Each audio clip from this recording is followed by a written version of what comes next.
Thrustmaster. 5500. Reverse. Rotate.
Hello, what is going on, everybody? Welcome back to the channel.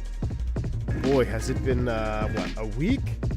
An unintended week or more since we've been able to go live. I do apologize. I feel good to be back. I hope you're excited to be back. My voice, I just had a sneeze attack right before the stream started. I don't know if it's the pollen, which is insane, or the dust in the basement, but nevertheless, we're going to get through it right now.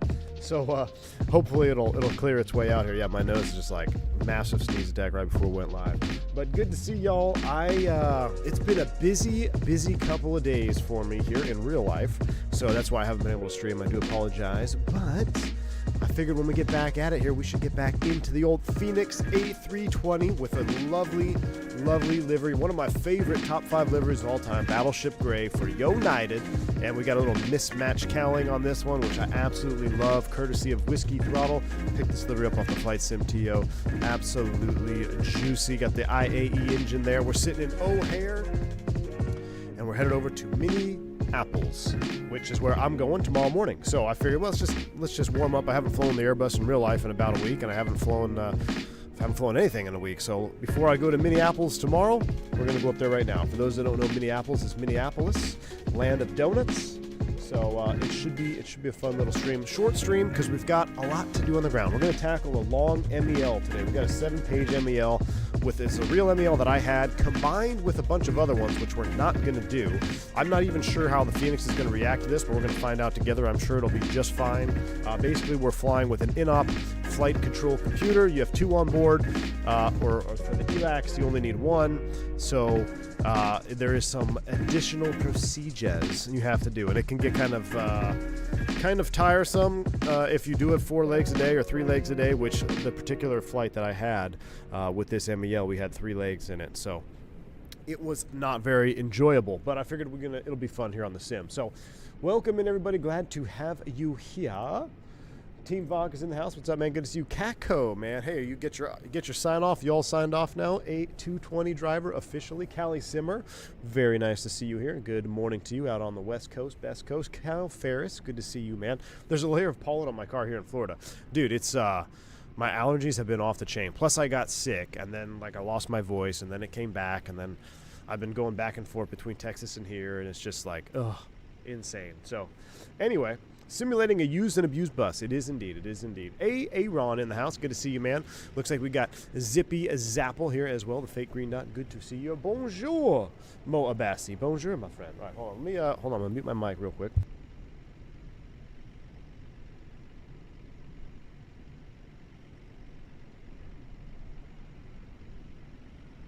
All right, I think that was the last one. I think we're good now.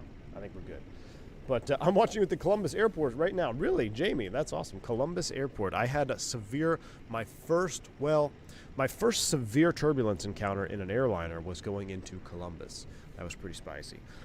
Waiting on my OE, maybe 4 weeks, they say. Really? 4 weeks for OE? Dang, dude, that's crazy. Well, collect that paycheck, man. Enjoy the time off. You get a free vacation out of it. So good stuff, dude. Good stuff. All right, y'all, let's fire this thing up. I'm going to show you what we got going on, and then we're going to tackle the MEL together. Basically, how this is going to work, I've already set ELAC 1 INOP in the McDo per the maintenance. I also turned our failures up to 11, made sure all the random failures are on. So if we get any additional failures, it could be spicy because it could drive us right into direct long. We could have issues. But for now, random failures are on and they're on high, but ELAC 1 has been deferred. That's going to cause a bunch of different supplemental procedures we're going to do here at the gate. But just like any other day, we're going to fire up the airplane and then we'll take it one step at a time. So one thing to note, though, about the MEL that we have to take care of, we'll have to do it after boarding is completed and the doors are shut because it involves pressurizing all of the hydraulic systems. So here we go. We're going to power up the airplane. We're going to let her come to life. I feel like we should have the old school ADI in this one, but oh well. All unknighted is EIS-1, so all their 320s are CRT. How severe is severe? AZ flights kicked the autopilot off. We couldn't descend. We overflew Columbus by about 60 miles before we were able to turn back around and land. Very scary. The airplane had to do a severe turbulence inspection on the ground. They had to take, they went up on the tail. We're looking for cracks in the empennage. It was pretty wild, man. When we were deplaning in Columbus, the passengers were like, you could tell they were so thankful. Every single one of them was like, thank you, thank you, thank you. And yeah, trying to stand there like it was no big deal, but it was a little spicy, man. I'm not gonna lie. It was because severe turbulence, true severe turbulence is defined as loss of control of the airplane. So yeah, we literally could not control the aircraft. We got a descent instruction. We could not descend. The aircraft was climbing.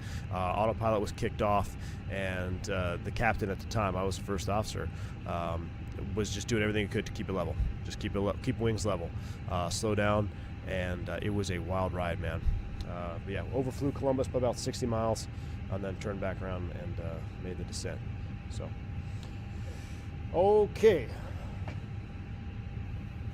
If you're not sure that you've seen severe turbulence, you haven't. Exactly, Tim K. Exactly. Did you let go some deer nuggets? Looks like there's a 777 on approach to 10 left here on Iveo. That's cool. All right, let's go ahead and finish our overhead flow. We'll get cruise supply on, ground control on, CVR test. Captain Purrs Captain, you can see we've got the fault, but it is selected in the off position. So we'll go ahead and we'll get through that here in a minute. We got TTO -8, strobe auto, nav 1, auto, arm the emergency exit lights. Everything looks good here. We'll go fire test 1. As spicy as Lufthansa landing into LA. Zach Hamilton, I just watched that video today. That 748 landing in LA. Pretty wild. But you know what's crazy is yesterday I flew on I was commuting into Atlanta, or I was non-revving, I should say, on an A321 on Merkin, and it was the top 4, I would say, like, because I think I'd rank it as number 3 or 4 hardest landings I've ever felt maybe even number 3 I've ever felt as a passenger. I was sitting over the wing. I was like watching my show. I saw we're coming in to land. I think we were landing on like 9 or right or something. And I'm like, okay, we're coming out. And I was gonna watch the landing, but normally I'd record it and then post it to like the Discord. But for some reason I didn't record it. And man, we impacted so hard. Like my back actually, like I'm not even kidding, like it actually kind of hurt. I was very surprised. A few overhead bins popped open. I was very surprised no oxygen mask dropped down. That's how hard it was.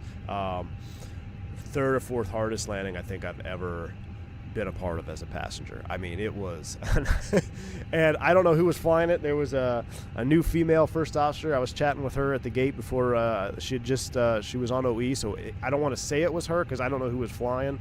And then there was a grumpy old captain in the left seat that wasn't too enthusiastic when I asked for a ride. But nevertheless, I don't know who was flying, but whoever was, I mean, it was an impact for show.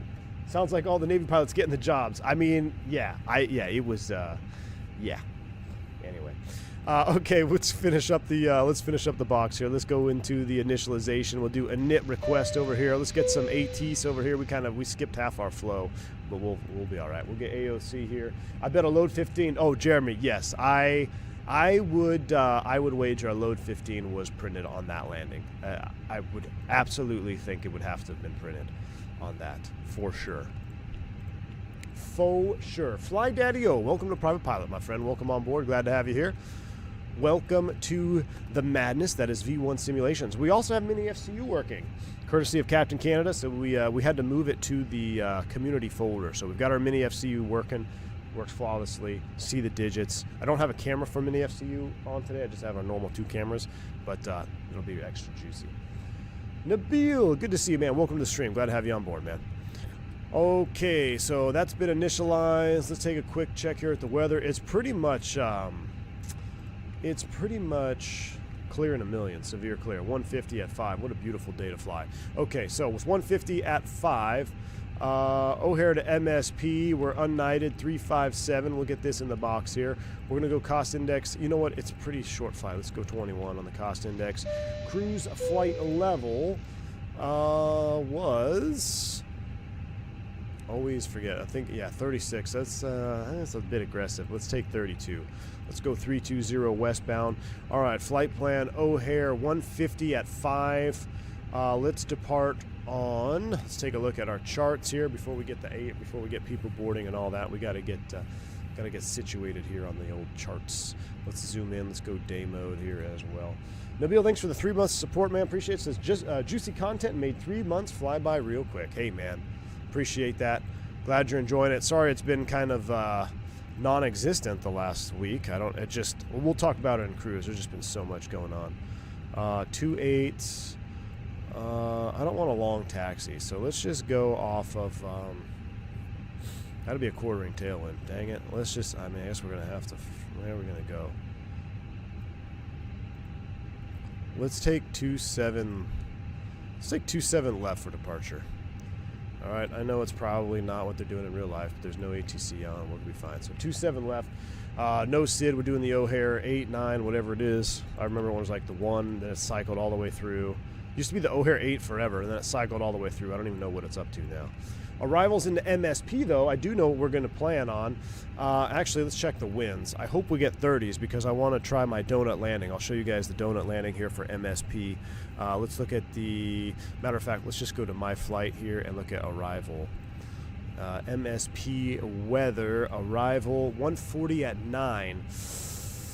So if it's 140 at 9 and MSP, I don't think we're going to get the donut landing. Yeah, we're going to have to flip it around. We're going to have to land once, what is that, 1-2? We'll plan for 1-2 left, and we'll double back. So the donut landing is 30 right, exit here at Fox 8, or Golf, and go straight into the donuts. So the donut shop that I always post pictures of is right here off this pier. I think it's like right here. So normally you take Golf, and if you're parking alley over here or this pier, boom, right to the donut zone. So that's what we're going to do. Unknighted's gate is right here, so we'll just land on 1-2 left and double back. So 1-2 left, MSP. I believe we're coming down the Killer 3, the K Killer 3, and the transition is Kama for the Killer 3. Do girls? Do you guys hear my girls screaming in the background? What's going on upstairs? There's some mayhem going on up there. All right, 1-2 left. That's in the box. Secondary. We'll do a quick and dirty O'Hare. And again, we're just kind of doing our prelim. No one's at the airplane yet because we got a lot to do post the normal stuff here. So once we get everything done in the normal zone, we'll start the boarding, and then we'll start tackling the MEL. If we pop one at O'Hare off of, let's see here.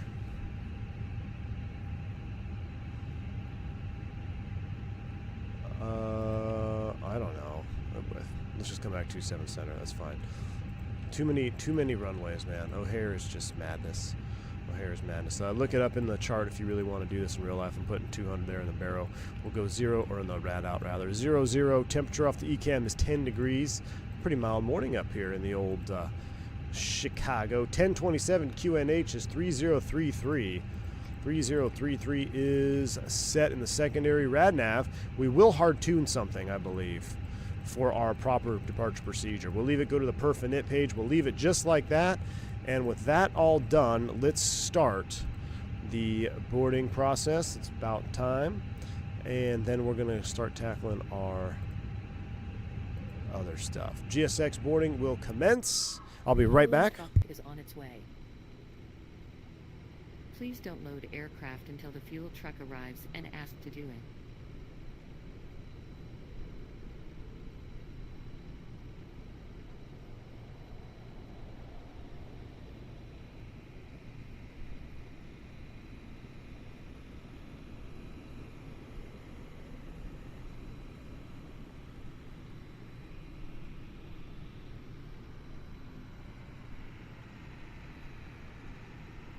Catering vehicles are on their way.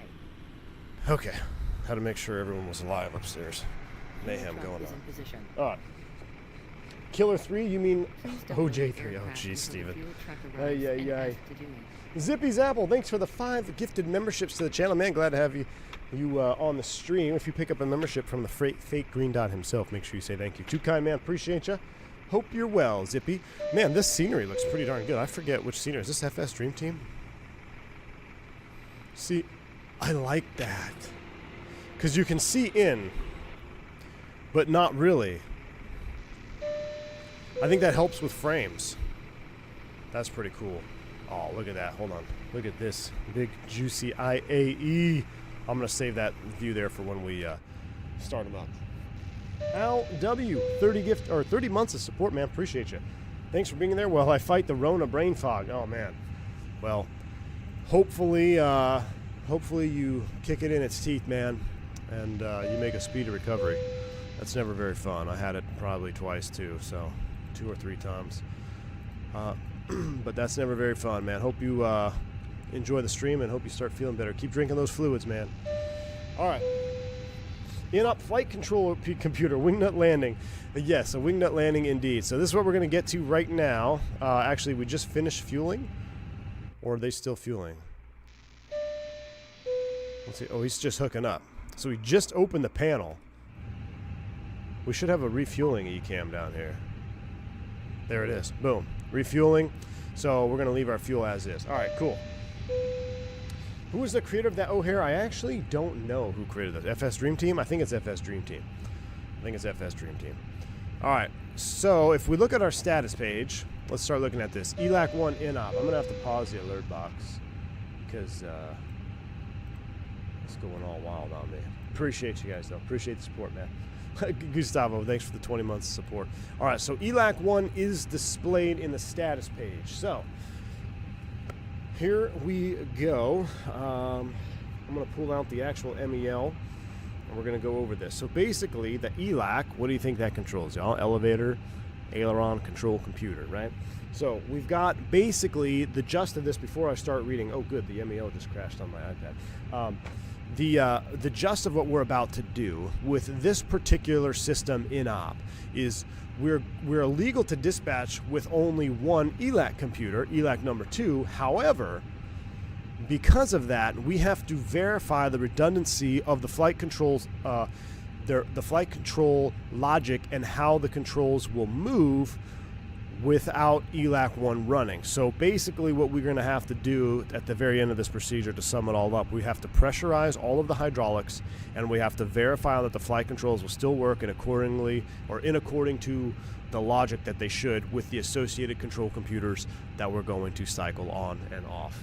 So you're basically going through the redundancies before you push back. And the thing that is kind of a bummer about this, like I said at the very beginning, you have to do this every single leg. And there's also a maintenance procedure that has to be done before you do this procedure. So it can be a pretty lengthy turnaround if you're doing multiple legs of this MEL. But Fireflyer in the house, appreciate you for 17 months, almost 1.5 years of fun. Fireflyer, appreciate you. Very, very kind. Thank you for that. And I hope here's to the next 1.5 years, Fireflyer. Appreciate all the support.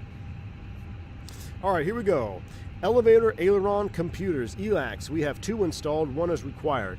With this, all kinds of colors. We got red flags, orange flags, yellow flags, and purple flags, meaning that there's a lot we need to do here as a crew.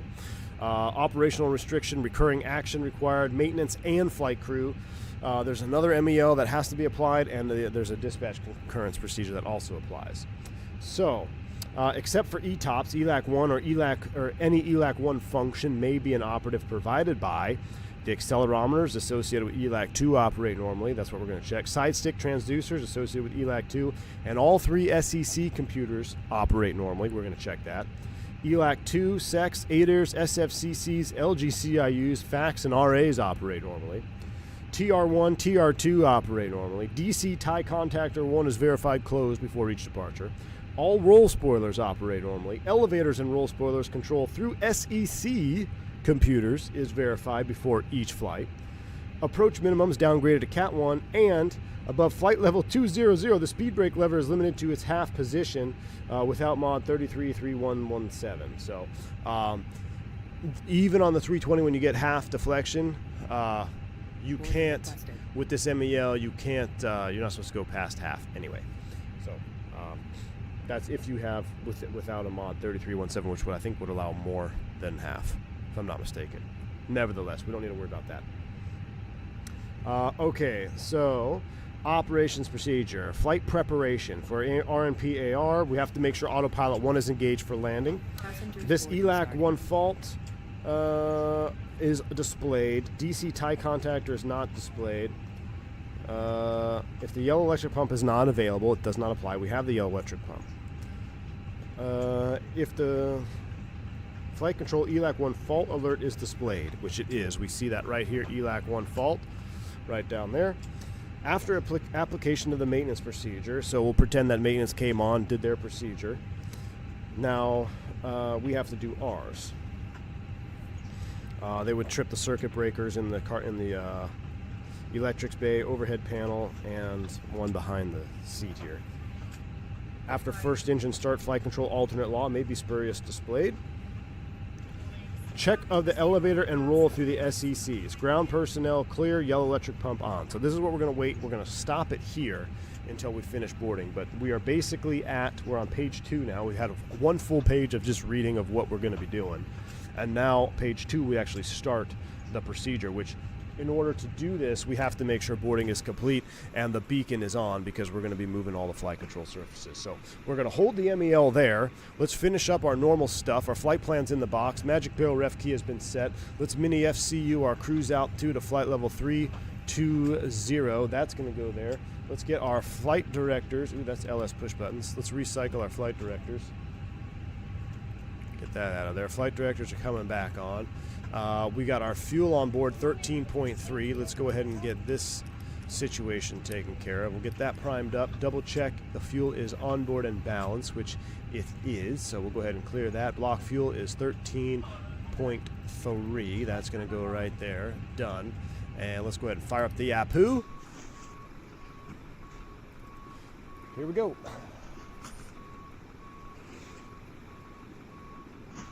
Where is... There we go. Unmute that.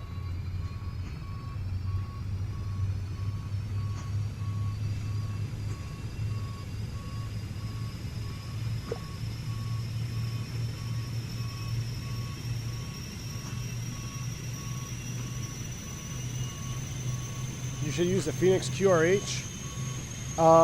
So Brian, so the QRH would not apply on this procedure because this is not a quick reference handbook. This is an MEL procedure. So we're assuming that the computer has already failed in flight on a previous flight, and now we're taking over an aircraft that has this already locked out, and maintenance is aware of it. So this is just part of your daily routine now if you're flying an aircraft with this specific MEL, which is what we had to do. So let's go ahead and get our flight directors on. We already did that. Let's get that in the VOR page. We'll get constraints on. Let's take a look, though, at the O'Hare 8. We do have to do a couple additional things here. O'Hare departures, O'Hare 8 departure procedure.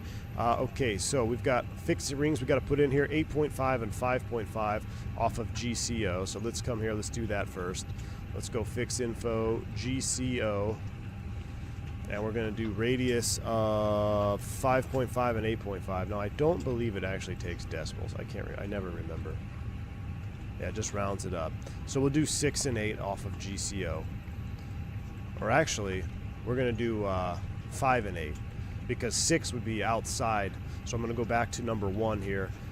It's 5.5 radius. So let's be conservative. 5 nautical miles. As long as we pass it by that, we should be good. Now we know it's GCO, so to give us additional awareness here on our DME, I'm going to hard tune VOR1 GCO, so I'll know exactly when I'm 5.5. If you see that blue line come up, I know I got another half mile. So we got GCO hard tune. We got 2 fixed rings in the box. We also have a speed restriction here.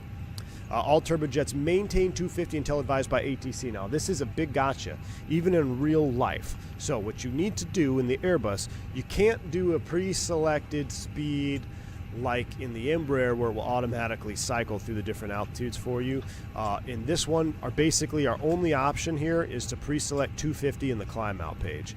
And what's going to happen, so I'm going to go to perf climb, and it says pre-select. I want 250 here. Now let's say, for example, let's say the speed restriction maintain 280 knots like out of Detroit. Instead of 250, let's say it said 280.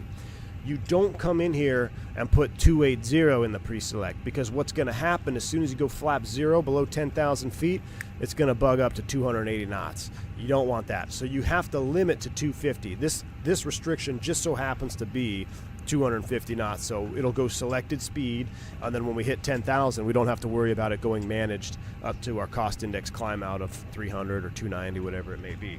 But even if you have a speed restriction of 280 knots or so, you can still put 250 in the pre-select. That way when you go through 10,000 feet, you know, you're like, hey, why am I not accelerating? Oh, because I have that speed restriction at 280. And then you manually scroll up to 280 knots, because if you didn't put that there, it might just, it will go to your cost index climb out. And then you'll be speeding and you'll piss off all the controllers. So that's how you get around speed restrictions in the box here in the McDo. 250 or less. If you have a 210, put 210 in there. You just don't want to pre-select anything above 250, because this will activate when the climb phase is activated. And the climb phase is activated when? After takeoff. When is after takeoff completed? Flap 0. So make sure you have 250 or less in the pre-select box. All right, that's my spiel on that. APU's been up for about 3 minutes. We'll get the bleed on. We'll disconnect from external power. We know the fault light is armed. What we have to be doing here, we're going to be doing some hydraulic pressurization. Now, how are we going to pressurize the blue system? We have green and yellow on the overhead, right, chat? Yellow, green, but we're going to need blue. I don't see a blue pump here. How do we pressurize blue? Dun, dun, dun, dun. Blue override pumps. This is the maintenance panel here on the overhead. Seldomly ever use this. We use, well, I say seldomly. That's not necessarily true. If you're in an Airbus, or if you're in an Airbus, geez, if you're in a Pratt & Whitney Neo, or even a LEAP Neo with a FADEC ground power that turns off after like, what, a minute or 90 seconds? Maybe it's more than that. Maybe it's 5 minutes. To check your engine parameters to make sure you have enough oil in your engines, you have to come up here and power the FADEC momentarily, because if you don't, when you go to the engine page, this is going to be amber X's here. So with this FADEC just powered on, and the CEOs, it stays powered for much longer. Actually, I think it stays powered until power off. But on the Neos, this will actually go amber X's, and you won't be able to know your oil quantity. So you have to go up to the maintenance panel and power up the FADX. All right, boom, boom, and then they're good. Blue electric, yellow at PTU. Yep, that's what we're basically going to do. But we have to know where that blue electric is. So we know where that is. You guys are smart. We're good to go. We're just finishing up the boarding process here. Looks like they're getting ready to close the door. Is that button reachable from the seat? Ground FADEC, Moabasi. I can barely reach it, man. I have to put my seat. Actually, no, I don't even think I can reach it. I might be able to reach it. My seat all the way back. I'm 6'1", and I can just barely reach it. The FO probably can reach it if he's got long enough arms. I don't think I can reach it seated. I have to kind of like semi-stand up. I don't have to get out of my seat, but I have to kind of like halfway stand up in my seat to reach it. So it's something you do when you get into the flight deck. You just know, like, okay, power up the FADEX while you're standing there. I do that part of if I'm the first one at the airplane, then the part of your originating flow or receiving flow, you know, you're doing additional security checks, and that's when I'll just hit those switches, power up the FADEC, make sure we got our stuff. 5 minutes of FADEC power, something like that? Something like that, Gustavo. I don't know. When it turns red, I just turn it back on. Is VATSIM ever going to unban this guy? So sad there's no possible. Marui, probably not. Currently flying the Lear. Dude, Steven, we got a lot to talk about. 450 talk. I have to do some stuff around the house because we're doing a draft party tonight. So I got to get the smoker going. But if I have enough time, we might do a quick Lear stream between the draft. Let me get the smoker going, and then I got to do some stuff around the house. I might do a quick Lear stream. But we have so much to talk about. I actually just watched an air disaster last night that I haven't seen before. I mean, I knew all about it. I knew about the crash. I knew what it was. But it was Payne Stewart, his Learjet that was not pressurized. And I watched that on Air Disasters. It's one of the few episodes I don't think I've ever seen. Roberto's in the house, Mr. Throttletek. Good to see you, man. V1, I called you the other day. Bit delayed. Sending throttle soon. Start for hey, Roberto.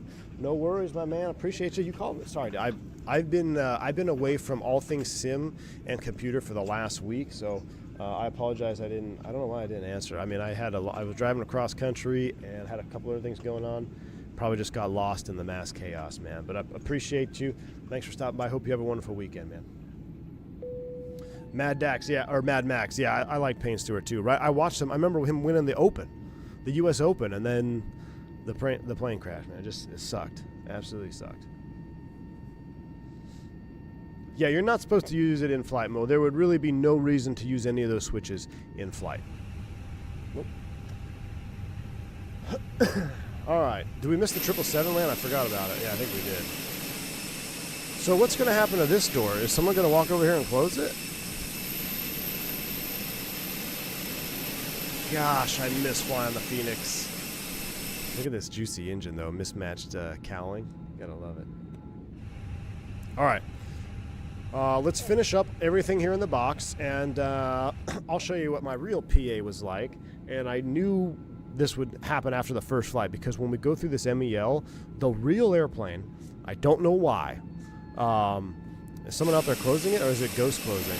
It's ghost closing. The real airplane, when you go through this MEL, it is a very loud. Now, mind, it was on an older 319. It's loud. You hear clunking. You hear vibrations, and the airplane does weird noises when we go through this MEL. So I started so much so that after the first time I went through this MEL, I made announcements for the subsequent 2 more flights. I said, hey, we're going to go through some additional procedures here at the gate. You're going to feel the aircraft doing some vibrations, some shaking, everything. Nothing's wrong with the airplane. Don't worry about it, yada, yada. But we have to do some additional procedures. I mean, it was that noticeable, and I don't really know why, because it feels like you're just doing flight control checks. I don't know if you're doing it all because it's all on electric pump hydraulics. I don't know. I don't know the reason for it. All I know is it made a lot of weird noises, and it was vibrations and shaking, and I was just thankful I was flying with a very, very senior FO who was Johnny on the spot with the book, and made our lives a lot easier that day. But let's go ahead and get into it here. We're going to finish our normal stuff. So it's just, you just have to accept the fact that you're going to be doing some more stuff on the ground after start. You're probably going to be late off your pushback, which is fine. AOC receive. Let's do our load sheet here. Boom, we'll accept that. Looks like we've got 5 standbys on board. Good deal. We'll put you on the perf page. Let's go over here. Boarding is complete. So, like I said, finish up the normal stuff. Let's go to the here. We're going to send that to the McDo. Make sure it loads in 20.5, 28.6. That is beautiful. We'll go to the perf page. And let's go do our takeoff calculations. We're going to do, what did I say? 27, what do we... 27 left, is that what we're taking off? Yeah, 27 left for the runway dry. We're going to do flaps 1+F, force Toga, yes. Like button, let's see here. We haven't streamed in a week, so we need all the like support possible. If we hit 250 likes, if we hit 250 likes before takeoff, we will do packs off takeoff. If not, we're doing packs on. We'll sync the final load sheet and sync live weather and calculate that. You got us a cafe con leche, homemade. Ooh, Catco sounds delicious, man. I'm missing one right now. I wanted to go pick one up before the stream, but I ran out of time because one of my girls was having a meltdown, and it just was like, it's just one of those mornings, man. One of those mornings. But I'm glad you brought it. I hope you brought a large one. All right. 33, 35, 35, flaps 1, no flags. We got to send that to the McDo. Luke, V1, you chose a good week to be away with flight sim with A330 driver causing issues across the pond. Okay, let's hold on. Let's address that real quick. I didn't have any plans of bringing this up. I don't really care what happens among the airwaves of YouTube, but somebody clipped a video of somebody who calls themselves a professional aviator degrading a volunteer controller who's doing his best to make an enjoyable environment for you to play a game on.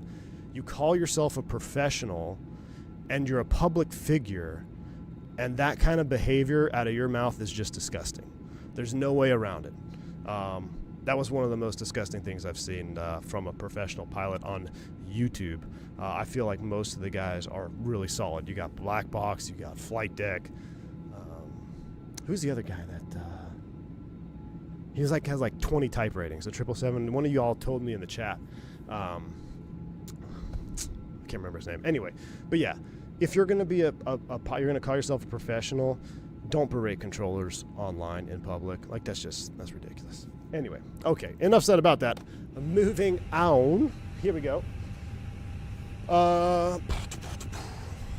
Everything's done. Okay, so cockpit to ground. We're going to go ahead and disconnect the ground power for this. So, but I want to just do ground power only. All right, and we're going to leave it. We're going to leave it chalked for this procedure. Okay, here we go. Moving on. Nomadic Steve, is that, I don't know, Father Time, that's the one, Kyle, Father Time, yeah. That dude's pretty crazy, man. All right, so here we go with the procedure. Alfie Douglas, thank you for 39 months of support, dude. Glad to see you back in action. Hey, man, I'm glad to be back, glad to have you here. Thank you for the support. 39 months, whew, my man, appreciate you. All right, to check of the elevator and roll spoilers control through the SEC computers. Clear ground personnel, cockpit to ground. Ground to cockpit, go ahead. Hey, we're going to be moving some flight control computers up here. You guys all set down below. We're going to get the beacon on, and just use caution. We got to go through this MEL procedure. Copy that, Cap. All doors and windows are closed, and we're clear of the aircraft. Let us know when you're ready for push. All right, thank you, sir. Beacon is coming on. Let's go through this. Oh, shoot. I forgot. It's going to do it automatically. Never mind. Well, we'll continue. All right, yellow electric pump on. Here we go. I totally forgot that was going to do it automatically. Oh, well. Yellow electric pump is on. Hello, Captain. We are ready for pushback. All right, stand by. It's going to be a minute. What happened there? All right, yellow electric pump is on. Okay, if the yellow electric pump is not available, that does not apply. So we're going to skip C, D, E, F, G, H, I. Actually, no. We don't have to start both engines. We have to do C, D, E, F, G, H, I. Departure checks completed. All right, PTU is in auto. Blue electric pump override on. So we have to go upstairs here. We're going to go to the blue electric override. We're going to turn that puppy on. Now when blue electric comes on, now we're going to get all 3 hydraulic systems pressurized at the gate. Now in real life, this airplane started to shake and it was making weird noise, and it was, eesh. All right. With that all pressurized, verify ELAC 2 on, SEC 1, 2, and 3 on. ELAC 2 is on and all the SECs are on. Check. After 5 seconds, it's been 5 seconds, do the following checks. Elevator control through SEC1 and spoiler control through SEC1. So before that, we actually have to move the flight controls. So before we do anything else, back to the flight control page. That's what I'm talking about. This is a two-man show here. Here we go. Flight controls, full up, full down, neutral, full left, neutral, rudders, full left, all right, neutral. First officer would do his or hers. Okay, now after those checks have been done, we're going to do basically the same checks but through the a different avenue. So now we're going to go back to the overhead, check elevator control through SEC1 and spoiler control through SEC1 and SEC3. So we're basically going to isolate number 2. So blue override pump is now going to come off. Now we got to wait for depressurization. Wait for hydraulic circuit depressurization. So bring up the hydraulic page again. You can see blue has depressurized, yellow and green are still pressurized. On the flight control SD page, check that blue elevator actuator symbol becomes amber. It has. Wait 5 seconds. We have. Blue override pump back on. So you can see here where it's kind of like a little bit of a circus. All right, blue override back on. Wait 5 seconds. ELAC 2, SEC2 off. So now we're going to go ELAC 2, SEC2 off. So now we're stuck with SEC 3, FAC 2, SEC 1, FAC 1. All right. Move the captain's side stick from right stop to left stop, then forward stop to aft stop. So back to the flight control page. Here we go. Look at the pressurization. You can see the X's of what's not operating and what is operating. But what we're going to see here is move the captain's side stick from right stop to left stop. We're checking for 2, 3, and 4. We've got that. And then from the aft stop to the forward stop, we have elevator control. So basically, we will have roll control via the spoilers only. We don't have any aileron control here. It's roll spoiler only. Check the movement between spoilers 2, 3, and 4 and full travel of both elevators. Move the FO side stick through the same On the flight control SD, check the correct movement of pairs of spoilers 2, 3, and 4 and full travel of both elevators. Completed. Caution, if an expected spoiler or elevator movement does not occur, do not attempt any reset. Contact maintenance. So just making sure that they do work accordingly, and they sure do. What do they look like out here, actually? Pretty cool. You can hear that pump running. All right. So that's completed. Now we got to check the elevator through SEC2 and spoilers through SEC2. So back to the overhead. ELAC 2 back on. SEC2 back on. Fault lights extinguished. Wait 5 seconds. Next page. We're on page 3. Yellow electric pump off. Wait for hydraulic circuit depressurization. Back to the hydraulic page. Depressurizing. Now what's interesting here, blue is back to full juice. I wonder why. Why is blue back to full juice? Huh, interesting. Let's continue on here. On flight control, check that yellow and green become amber. After 5 seconds, yellow pump back on. ELAC 2, SEC 1 off. So going through it again. Yellow. This is actually a good MEO to learn where the stuff is on the overhead. So that's coming back on. And ELAC 2 and SEC 1. So ELAC 2 and SEC 1 are coming offline. With both of those offline, we're going to go over to the flight control page. Boom. Same thing as before. So now look at our roll spoilers. Pairs 2 and 5. Check. And elevator. Boom. Boom. That's all checked. Oh, lost my side stick. Yada yada. If maintenance or if unexpected spoiler movement, it does not apply. Continue on. All right, so we're almost done. So check the aileron through ELAC 2. The last one we're going to run through here. SEC1 and ELAC 2 on. So SEC1. Wait for the fall light. ELAC 2. They're back on. Blue pump override is off. Yellow electric pump off. Wait for depressurization. Go back to hydraulics. Everything's depressurizing. On the flight control, check that yellow and green elevator actuator stimbers become amber. Yellow and green are amber. Blue pump override back up to the maintenance panel. Oh, that's why that stayed on. That should have been off. Rip. That's why. I guess I never shut it off, Gustavo. It's not because it ain't told us. It's because I left it on. That should have been off. That's why blue pressurized. Okay, so I kind of screwed that one up. Basically, we'd go through that again. We're going to skip that one because you guys get the gist of it, right?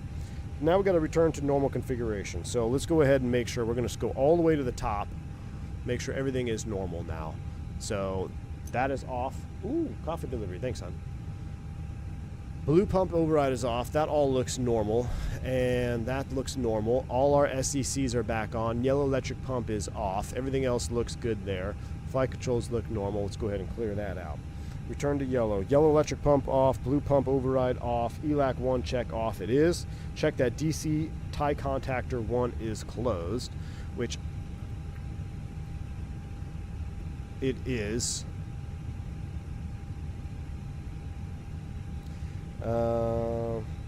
Supply electrical network from the APU or external power on the electric SD. Check the link between DC bus 1 and the DC BAT bus. DC bus 1 and DC BAT bus. They are connected. Check. If the flight control ELAC Fitch fault is not on there, it's not on there, so we can skip that. Page 5, we can skip this. Before engines start, autopilot 1. All right, hold on. Check the DC. Before engines start, autopilot 1 on. Well, this way. Wait, what? Yep, on. That works. Captain takeover press. Check that the autopilot off message is displayed on the EWD. So we have to verify this because the first officers will not work.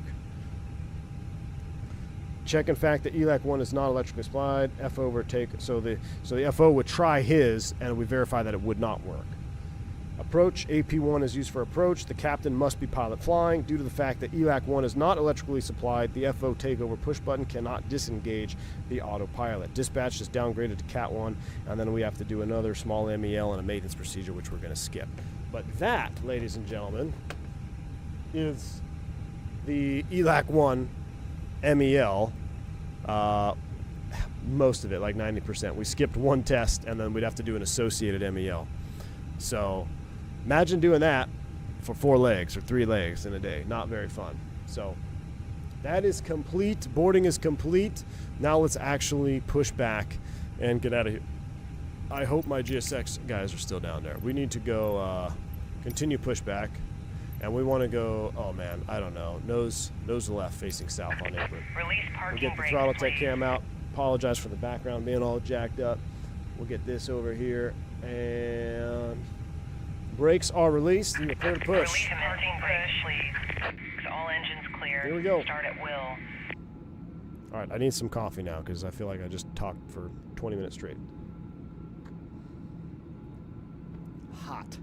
Hot coffee. I just burnt my tongue. Whew.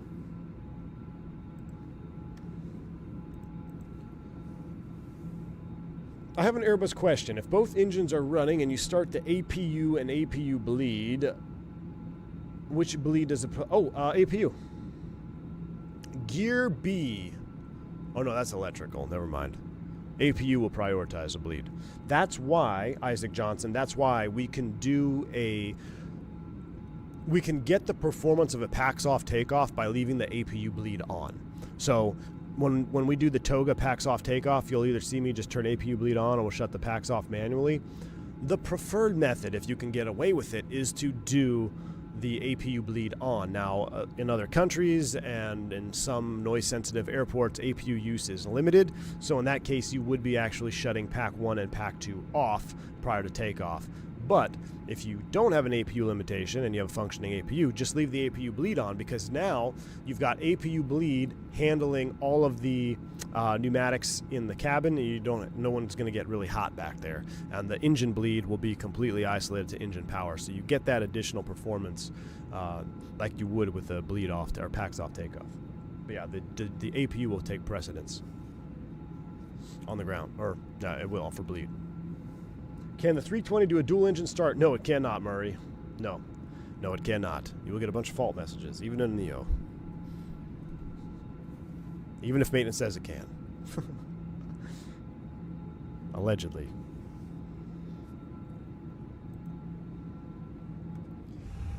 Please set parking brake. Alright, brakes are set. Our accumulator is out of the green. Let's go ahead and go yellow electric pump on. We'll juice that up before we start. Now in real life this actually happens almost instantaneously as soon as you turn that puppy on. Boom. Done. Alright, brakes are set. We're going to start them up. Number 1, here we go. Engine mode to ignition start. Shh. Oh, wait. Nope. I want to turn off settings. Here. Cabin announcements are off. Good. Alright, good. Just making sure we weren't going to get Miss McTavish. Shh. Here we go. Tow truck disconnected. Bypass pin removed. Left is clear, right is clear.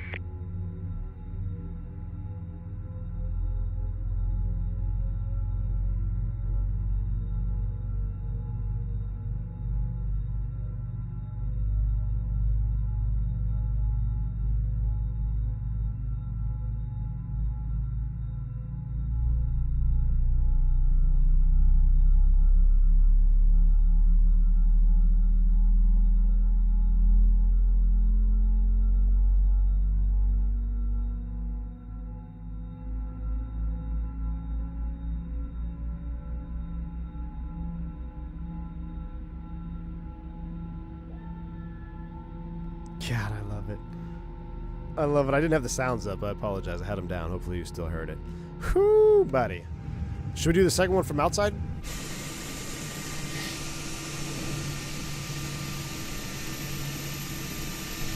Second one from outside.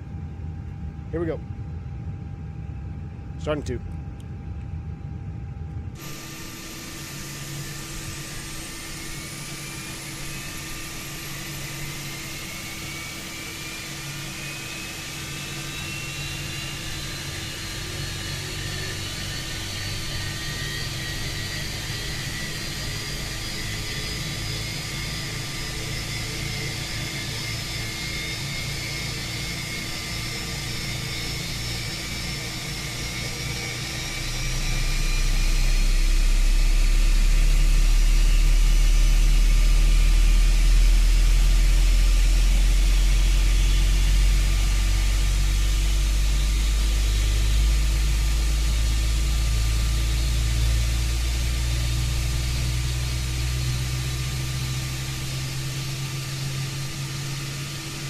So dang good.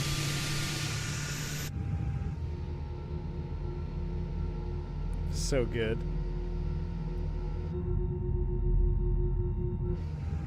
All right, we have flight control, ELAC 1 fault. That's associated. Clear flight control. Status, clear status. All right, that checks normal. After start checklist. Let's go here, flaps uno.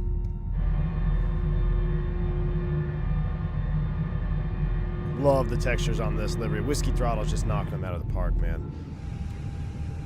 Alright, APU bleed's coming off. APU master switch is coming off. And remember, 250 likes or bust for packs off takeoff. We need about 80 more. So if you want to do packs off, smash that like button. But we are 112 passengers on board, so we're actually going to go pack flow low for this one. Basically what that's going to do is going to move the pack flow control valve to the low position. You can see it here on the bleed page. See here in low.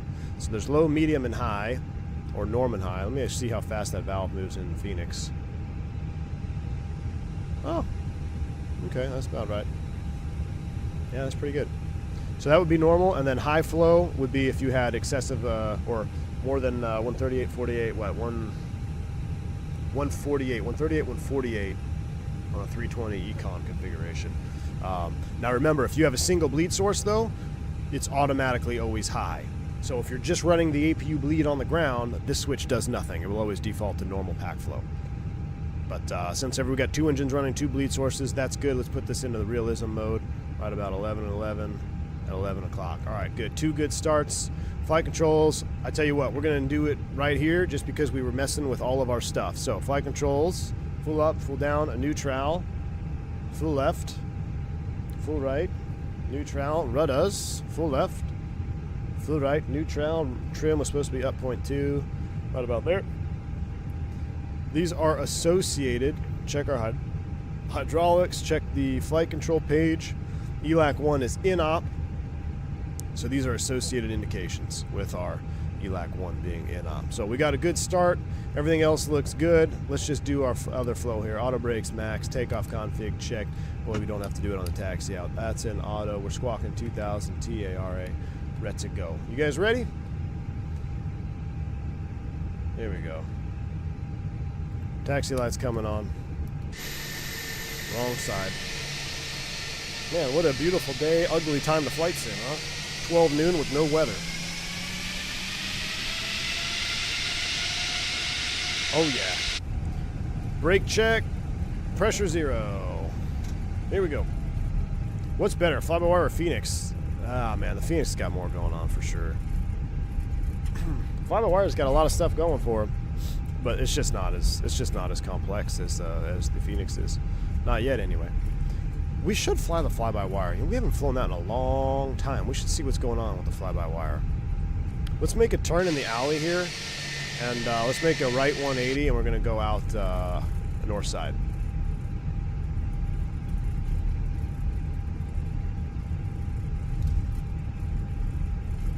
iPhone 4, I'm not sure what the drama, like, I mean, I know what the drama's all about, but I'm just saying from one quote-unquote professional to another, like, you're a public figure, man. You shouldn't have to be. I mean, I get it, you're German, you're always pissed off, but, like, you shouldn't be degrading controllers in public. Like, I don't watch this stuff. I mean, what, a couple hundred people watching probably? Like, that's just not a good example to set. That's all it is. It's all a good example. Like, I'm sure it's going to get way overblown, and I honestly, I would wager to say he probably regrets it. I don't know, at least I hope he would. I mean, sometimes we slip up on stream. Everybody slips up every now and then. Nobody's perfect, but hopefully he at least made some type of formal apology. Yeah, we're all human. I've said stuff on here that I've regretted. There's no doubt, man. Just like, I mean, day in and day out, you stream in, you see trolls, you see this, sometimes you lose it. I get it. But I feel like as pilots, as real-world pilots, whether you're looked up to or not, you're looked to for information, like, set a good example, you know? Because there's plenty of bad examples in this world today. There's not very many good ones anymore. Alright, we're going down 27 left. I don't know if I've ever taken off 27 left. Lauren's probably going to get pissed if she sees me doing this. She's like, well, actually, we should be going this way. I'm like, well, I'm not on ATC. Get online and control me then. Is Lauren here? I thought I saw her name pop in the chat. Bombtech V1 regrets the 45K Lear stream chat. Man, those are fun, dude. Listen, Bombtech. So, before we get to cruise, basically, this whole week I've been gone. I've been doing a bunch of stuff. I actually drove, so we are moving back to Texas. I drove the truck and the boat back to Texas 14 hours, and I was listening to all sorts of podcasts, man. And I've got, we need to fly the Lear because I was listening to all sorts of podcasts. I got all sorts of stuff to talk about, man. It'd be a fun stream. I would do it tonight. I would love to do a late night Lear stream tonight, but I got to get up at 5 a.m. to go do this real world flight right now that we're doing in the sim. So maybe tomorrow night we'll do it. Not tonight. Lauren is here. Good to see you, Lauren. Everything I heard was doubling down on it. Doesn't seem to be the kind of person who admits wrong ever. Well, then in that case, is this Chicago? This is Chicago, Cat Cow. Podcasts? What? I was listening to podcasts. I wasn't making podcasts. I was listening to podcasts. I actually joined the Discord voice to see if anyone would keep me company, and no one wanted to join. Granted, it was like 3:45 in the morning. But I have to drive it again in the middle of next month. So at the end of next month, I'm going to be driving it again. So I'm going to need y'all to be streaming. Like we can have a Discord live on the drive back to Texas. Keep me sane. It's O'Hare. There's like 5,000 ways. Yeah, it is exactly, J-Foot. We're crossing hold shorts. We're crossing runways. O'Hare traffic. United 357 taxi and 27 left, O'Hare. Probably should have made that radio call at the gate. Oh, he's not a real pilot. I'm going to Chicago Monday, then Springfield. Nice, Robinson. Good deal, man. Fubar, I will, man. I'll give you all a date update. We're going to do a live pod this weekend probably, too. Hope AJ's not here. We'll probably do a live podcast this weekend. For real. In that case, I got you a pastrami sandwich from the Wheat and Rye. Ooh.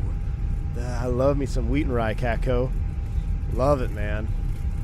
Love the Wheat and Rye.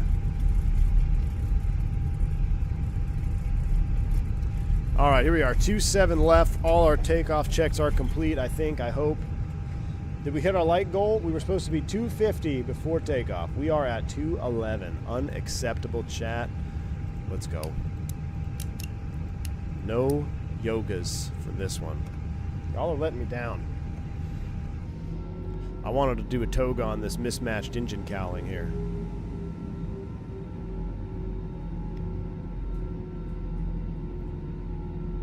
I feel like I should speed the time up or something. I hate flying at 12 noon in the sim with no weather.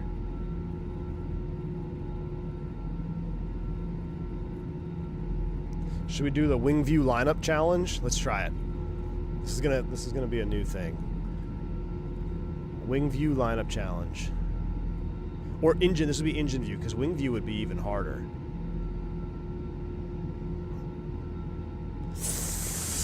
Okay, my guess is I'm like 2 degrees to the left of center line, but I think the aircraft is slightly to the right, but the nose is pointed slightly left. Let's take a look.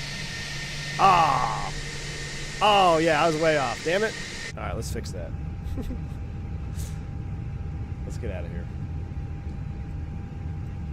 All right, that's good. Lights are on. Here we go. Spool them up 50. Engine views. Let's do it. Yoga's in chat.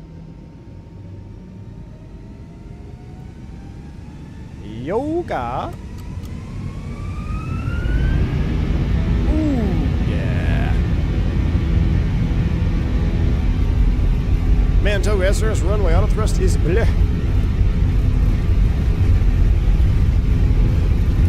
Thrust set. 100 knots. Check. V1. Rotate. Positive brake. Gear up. Navin. Fly with. Woo!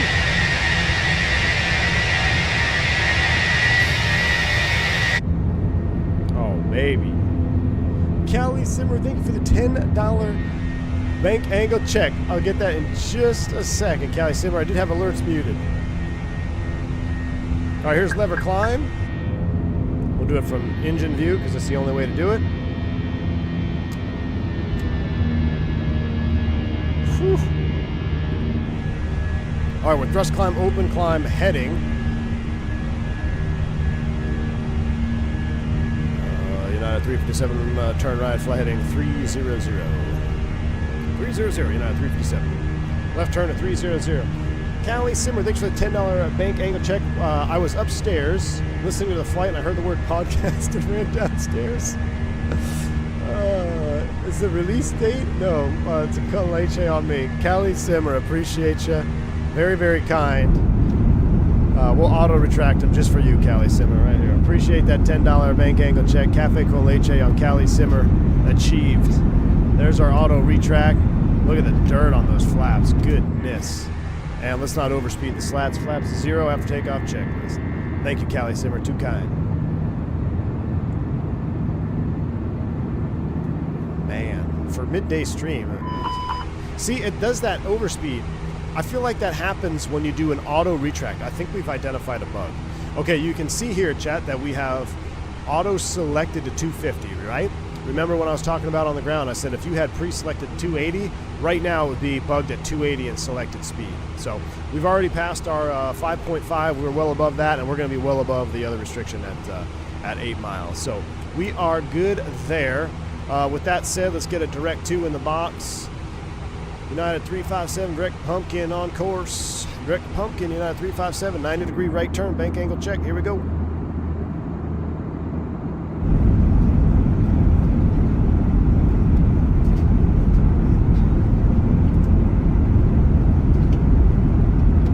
AJ's in the house. What's up, man? Good to see you. Careful with the yogas on these UAL birds, considering their recent maintenance issues. That's a good point, AJ. Well, AJ, you missed the beginning of the stream. We have a ELAC 1 fault. We already went through a 7-page MEL getting this bird airworthy. So I'm gonna turn the sim down just a little bit. Good to see you, AJ. Where are we heading to? Newark? No, not. We're going to Minneapolis, MSP. Why are we going northeastbound though? That's a good question. Oh, okay, northeast and then west. We'll get a direct 2 here in just a minute. There's 10,000 feet. Let's go ahead and kill the lights. A little forward call. Let them know we're out of sterile. Approaching 11 for 320. Let's go ahead and accelerate on our mini FCU. Let's just go manage speed on mini FCU. And it looks like our cost index climb out speed of 286 is bugged up. Just hand flying beautifully today. What a beautiful day to fly. There's old Chi-Town right there. Kanoki. Appreciate the €5 donation, man. As a German, let me say I'm only pissed off when I have to wait too long for the next V1 stream. Let's go V1. Kanoki. Man, appreciate that €5 bank angle check, man. Appreciate you. €6. Very, very kind. And I'm glad that's the only time you get pissed off, dude. Appreciate you. I do apologize for being so long. I did not intend. We'll get into that here in just a second. Why I was gone for so long. But I appreciate the support, Kanovki. Hope you enjoyed the stream, my man. Can you explain how the numbers and letters on your armrest? Oh, Jeremy, did I never text you back? Jeremy, I think I already said this. I'm just a terrible texter. F6 is my number.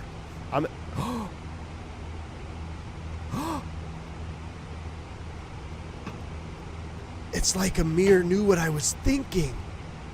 This is like legit 6 point, not quite 7. Sometimes, depending on the armrest, a straight up F6 isn't right. So you gotta kind of creep it to like 6.5. Man, I wonder if Amir has like some AI bots. It's like listening to my brain. That's pretty funny. That's right where I keep it. If you ever get an airplane and it's at K9 or A1, that's a serial killer. You basically just took the airplane from a serial killer. I don't know who flies with them at A1, like little T-Rex arms up. I don't know. Oh, let me fly like this, or like your arms all jacked up from underneath. I don't get it. Somewhere in the middle. All right, not much going on here. Let's go AP1 through the mini FCU. Let's go back to live screen cam. And what is that? Why is our fly live hiding? Come back here. Hello? Bueller? Is Fly Live dead? I think Fly Live died. That's weird. Let's restart Fly Live. Hopefully the sim doesn't crash. Yeah, Fly Live is dead. KORD KMSP UAL 357. Boom. Boom. There she is. All right, there's standard STDs for you, me, and Kanopki. 1, 2, they're not synced. That's unfortunate. 3. STDs are set. We're up to 320. Double check our prog page. I know we can get up there. 398 is our maximum. Let's go ahead and put in MSP right here. Remember, RadNav page, very important. If you are hard tuning, especially not so much VORs, but if you're hard tuning like a localizer frequency, for instance, taking off out of Newark, there's a DME off the loc. LaGuardia, same thing. If you hard tune a localizer, make sure at a 10,000 you come back in here and clear it out, because if you don't, you're going to go down, fly your approach, you're going to think everything's auto-tuned, you're going to get either an ILS mismatch, or you're going to be like, what's happening? My airplane's broke, it's bugged. Or you're not going to be able to tune the loc at all. Well, both of those will probably happen.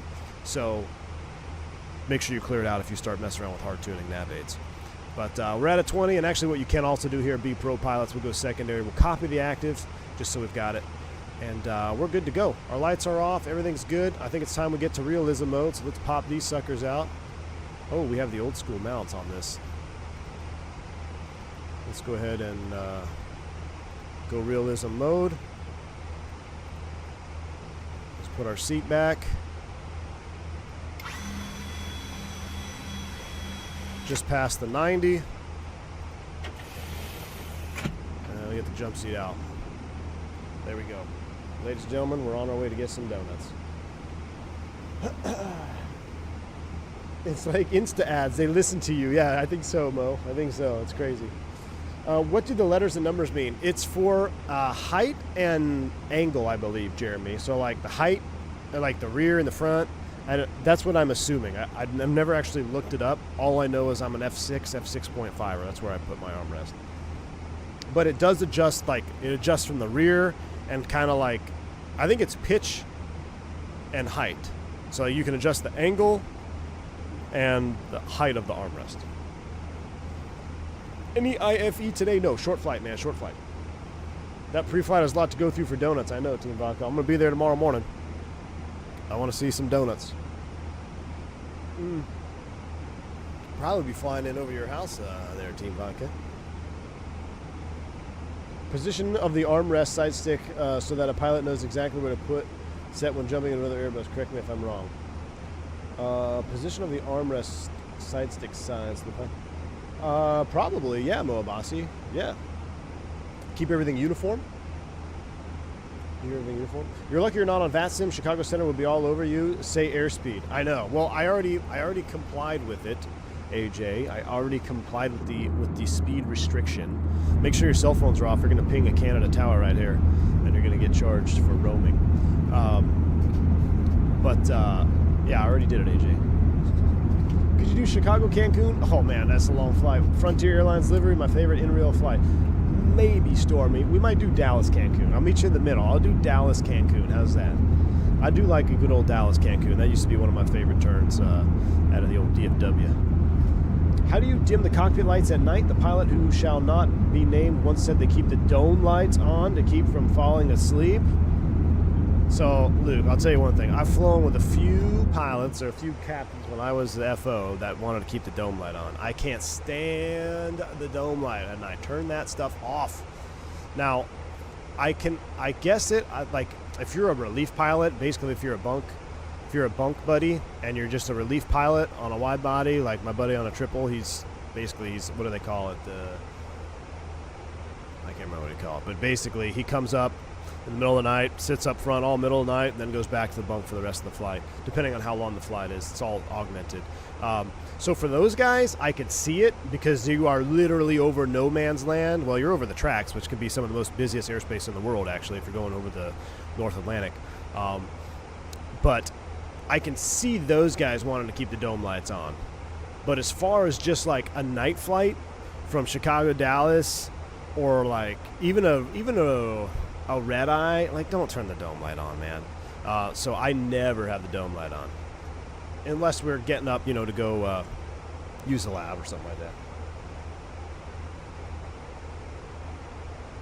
If y'all want to meet V1 MSP Donut Shop, oh man, I'm gonna have to go incognito. Since when is Michigan in Canada? Lauren, I'm telling you, well, actually it was Detroit. It wasn't Chicago, but right here, that's Canada over there. That's Canada. Lauren, coming out of Detroit, this happened to me multiple times. Going northbound out of Detroit, I've had in the past where I've got back on the ground at the destination, and it says, "Welcome to Canada. Your charges for the day, or this is what it'll be for roaming." Yada yada. It will actually, your phone, if you accidentally leave it on, it will roam to the Canadian cell towers. I'm late, but we break in the bus the stream. BKG Blueface, we had a broken fact. We went through a 7-page MEL at the beginning of the stream. Everything seems to be working right now. We will not do an AP2 engagement on the approach, so it'll just be a single autopilot one. We'll actually just go hand flowing all the way. Goodness me. 90 knot headwind. Alright, I'll tell you right now. Well, we're only 285 miles. That's fine. But that's not very cool. Leveled off here. We're going to bump up that cost index, though. If I wanted to fly 280 knots, I'd fly a E-Jet. Let's go 99. Well, let's do 75. There we go. If I wanted to fly 7.6 Mach, I'd be flying the Embraer 170 right now. We want to go at least 7.8. If you fly below 7.8, you're going too slow. Unless you're trying to extend your duty day, in which we flew 7.4. Did you hear about the American 320 who had a reverser unlock on departure? They were asked to fly the published hold in emergency. Ooh, Jeremy, no, is that recent? I think there was one a while ago that I remember listening to on at a Phoenix, maybe? Was that a Phoenix? No, I haven't heard that. That would not be, I'd be like, yeah, negative. Reverser unlock, that is nasty. That's Southwest Michigan. Chicago is hours from Canada. Oh, really, Lauren? Okay, so it was just Detroit then. That's Michigan over there? No way. Lauren, I don't believe you. Where's the map? We need a map. We need a map. Navigraph. Let's go back. I need route page. Zoom it out here.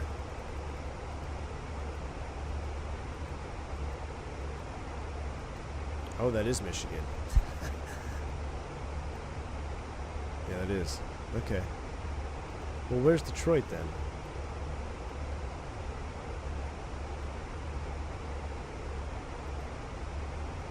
So I skipped the city capital test in like 4th grade. I went to the zoo with my mom. I told her there was nothing going on. I never made it up, so my geography's not the best. Isn't this Cleveland? Oh, no. Here we go. Oh, this makes more sense, because you'd come out of Detroit. No, that's East. What the hell? Detroit is like right here. Geography lessons with P1. Let's see. I'm going to find it. D's. There's Benny. It should be like right here. There it is. Detroit. Yeah, okay, so going north out of Detroit, definitely. Because this is Canada up here. Yeah, so you go north out of Detroit, you come this way. Or, yeah, that you definitely get it over Detroit. That makes sense.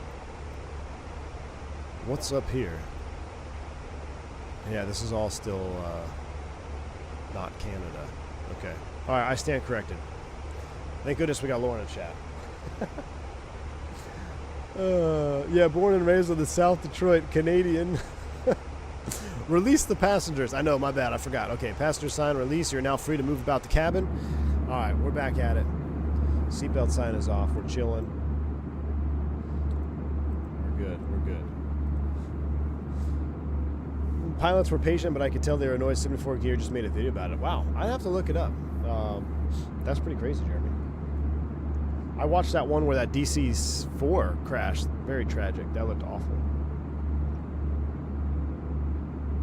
Have you been following all the ATC errors happening in the U.S.? Yes, Josh Poino. It's, at this rate, it is definitely not a matter of if, it's a matter of when there's an accident. And it's quite frightening. I spoke to my buddy who's a controller, real-world controller, and he's like, yeah, a lot of guys are overworked. A lot of stations are, like, being forced to work double shifts. And, like, every like week you have to work at least one overnight shift in Jacksonville Center or something like that. I don't know. I was talking to one guy about it. I think that's what he was getting at. I was kind of confused on how they do their scheduling, but it is a very concerning time. And Jeremy, if you remember, there was an accident, or not an accident. Sorry, there was an incident in Minneapolis where we're going right now, where an American went around and Delta was taken off. And they almost collided. I flew in that same day, or the day after that, and like that was one of the briefings we had. Like, we got to be, a days like this where with no weather, clear skies. This is where you can get complacent, and something can happen like that, and it'd be an absolute tragedy. So you have to be. That's why every briefing we do, it starts off with threats, and if there are no visible threats like weather or contamination, maintenance items on the airplane, if there's no visible, tangible threats, then I always say the lack of threats is a threat. So complacency is the threat of the day, and that's something like it's legit. And especially with the ATC stuff, I've been doing a lot of, you guys know I do turns most of the time, just out and backs. A lot of my turns, if I'm not going to the donut land up here in Minneapolis, I'm going East Coast, I'm going New York, going Boston, Newark. So I have been a little extra vigilant. Not gonna lie, I'm like, we got to pay attention. Going to LaGuardia, I went to LaGuardia right after that Southwest incident, and the winds were awful for a week up there. It was definitely, you got to stay on your toes. But it is a little bit unnerving with all the controller stuff going on. And that one at JFK, where they crossed four airplanes with one taken off. Man, I don't know how that got messed up. I mean, and I listened to a little bit of Blanco Lirio's video on it, and I was kind of confused when he said normally there's two controllers involved with the runway crossing, and I want to say I disagree with that, because most of the time they change you to the tower controller that is controlling that runway to get a crossing clearance. So in Atlanta, they do that. So if you land south side and you're going to cross the north side, they'll switch you monitored north tower. You don't even talk to ground until you get to the north side. Or if you land on the north side and you're taxiing south, you go Victor Loop that way. But if you have, mostly it's just on that very south. What is it, 27 down there? And even in Newark, like, you are on tower frequency when you're getting the runway crossing and clearance. Now, I don't know if maybe that day was different, or if Kennedy does something different where ground clears them to cross. And apparently it was, because there was two frequencies that were split. And those guys are normally standing right next to each other. So I don't know what happened there. That one was wild. But yeah, we just got to be extra vigilant. Everyone's got to be extra vigilant out there. If you're, this is your daily reminder. If you're a real pilot, or even a student pilot, this is not just airline stuff, guys. If you're a student pilot, I know we got a lot of private pilots in chat, student pilots working on stuff, GA stuff. This is just as important, if not more important, for y'all, because it's very easy to get complacent. So your daily reminder to keep yourself in check and look twice before crossing the road, right? Allegedly, from what I've read, take it with a grain of salt, I've heard that that EASA in Sweden, your shift is basically 1 hour work, 1 hour break, 1 hour work, so on until you're done from the day. Interesting, Howitzer. Interesting.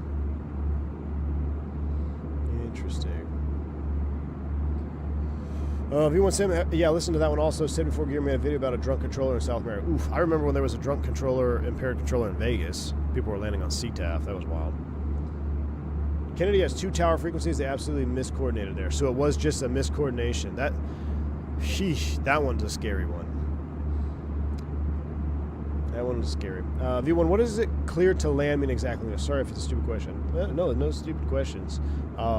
Cleared to land means that that runway is now yours. So even if ATC tells you to expedite off, you can say unable. That runway, when you are cleared to land, that's your piece of pavement. Now, if they tell you to go around because you're not going to expedite, that's on you. But if you land and, like, say you're in the rollout, and even if they say, this goes back to that United incident where they went off the end of the runway there in the rain, tower said expedite. At the end of the day, you don't have to. You got cleared to land. You're on that runway. It's the tower's job to make sure that runway stays clear for you. Now, if he's got to send someone else around, then that's on you. And I've been in that spot too. I was pilot monitoring coming into Atlanta at night. Guy close in behind us. You're listening to the radios, right? You're listening to the radio calls around you, not just for your call sign. That's something that I think would be a great tip for everybody who's a sim pilot, whether you're on VATSIM or Pilot Edge or any network. And you want to listen to the controllers even when they're not talking to you. You have to build this mental picture of what's going on around you. Now, when you're out flying middle of the country, not so much, or middle of the ocean, not so much. But when you're approaching that terminal area or you're departing out of a terminal area, don't just listen for your call sign. Listen and understand what's going on around you.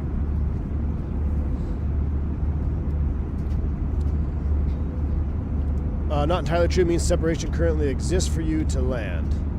Okay, but would they just land someone behind you, Lauren? So, like, I feel like that would be on the controller then. Like, if I miss a high speed, they're just going to let somebody land behind me?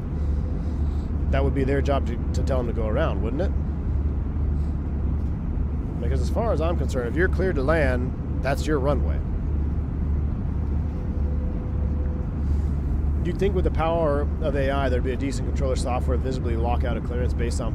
AJ, I bet you it's coming, man. I bet you it's coming. Everyone talks so hypey about AI, which this is... I can't wait. I hope Bombtech's still here. When we do our Lear 450 conversation, AI, I've got a lot of thoughts on AI, y'all. And a lot of them aren't good. I think people are way overhyped for the introduction of artificial intelligence, but I think it's going to ultimately be the downfall of human society. Put the tinfoil away. Okay, we're not in the Lear. We're at 32,000 feet. But yeah, AJ, I think AI will be. You start to see it more. Controller says go around, but you don't own the run. Well, yeah, you don't own the runway, but it's my runway, so you own it. If you don't own it, then what? Renting it? Am I renting it? So when you're cleared to land, you're allowed to. You've paid rent for that piece of pavement. How about that? Cleared to land basically means your rent has been paid for that piece of pavement temporarily. I like that. Sure, this jet is made from aluminium. I can't put that away. It's aluminum. Matt K, good to see you, dude. Just passed my instrument check ride. Hey. Positive rates in chat for Matt K. Thanks for the great content. Remind me what my future hopefully looks like. Matt K, dude, very cool, man. On to the commercial, I assume, after the instrument ride. That's awesome, dude. Congratulations. And keep it rolling, man. Keep it rolling. I use it a lot at work for coding purposes, but you really have to lead it to the answer you want. It needs a lot more work to be counting people's lives on it. Interesting, Carson. Interesting. Yeah, I mean, I still think we're a ways out, but I think that's got to be the way of the future, right? Like it's going to have to eventually make its way, maybe not into aviation right away, but, probably not life and death stuff like travel or anything just yet. But I think eventually it probably will. AI is garbage and will only serve to make things worse and more expensive. Yeah, Lauren, I agree with you. I agree. I think it's going to put a lot of people out of work too, honestly.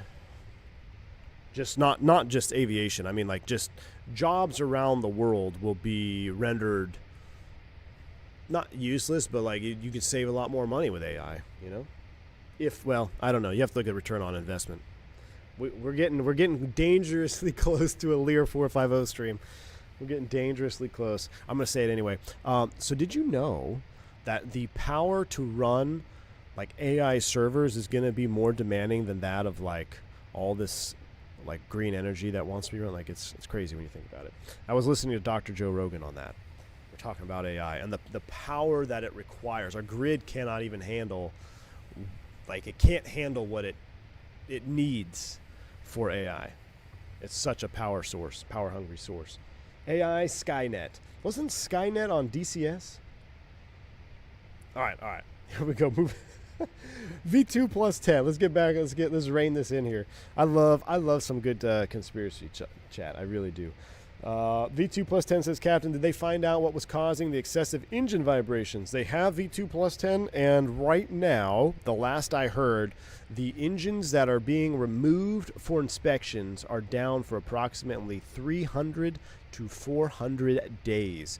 It's literally like one of the first few pieces of the engine that you would assemble, because the only way to get to it is you have to tear down basically the entire engine. So it's like let's just say, for example, it's a 100-step process, and on step number 2 is where the fault is. Step 2 or 3, it's one of the discs. That's a powder metal issue. It was a mineral issue with the powder coating high pressure disc or whatever. So to get to it, you literally have to go all the way back through those steps. Right now, what I have heard as well is that Pratt is working on, they call it a Hail Mary shot, though. They don't know if it's going to work, or if the FAA would even allow it in light of all the stuff that's been going on with airlines here in the U.S. and Boeing. But they're working on some type of scanning device where you could scan the engine on the wing. You would no longer have to remove the engine from the wing, and you would just scan it, and it would cut the maintenance time down to like a fraction of the 300 to 400 days. But number one, it has to be proven it can work, and number two, it would have to be allowed by the FAA, which, if you're following any real-world aviation stuff here in the United States, probably I'm going to lean towards no for the FAA approving any shortcuts to maintenance if you look at the whole Boeing situation. So, hold on, let me check. I got a message here. Hold on real quick.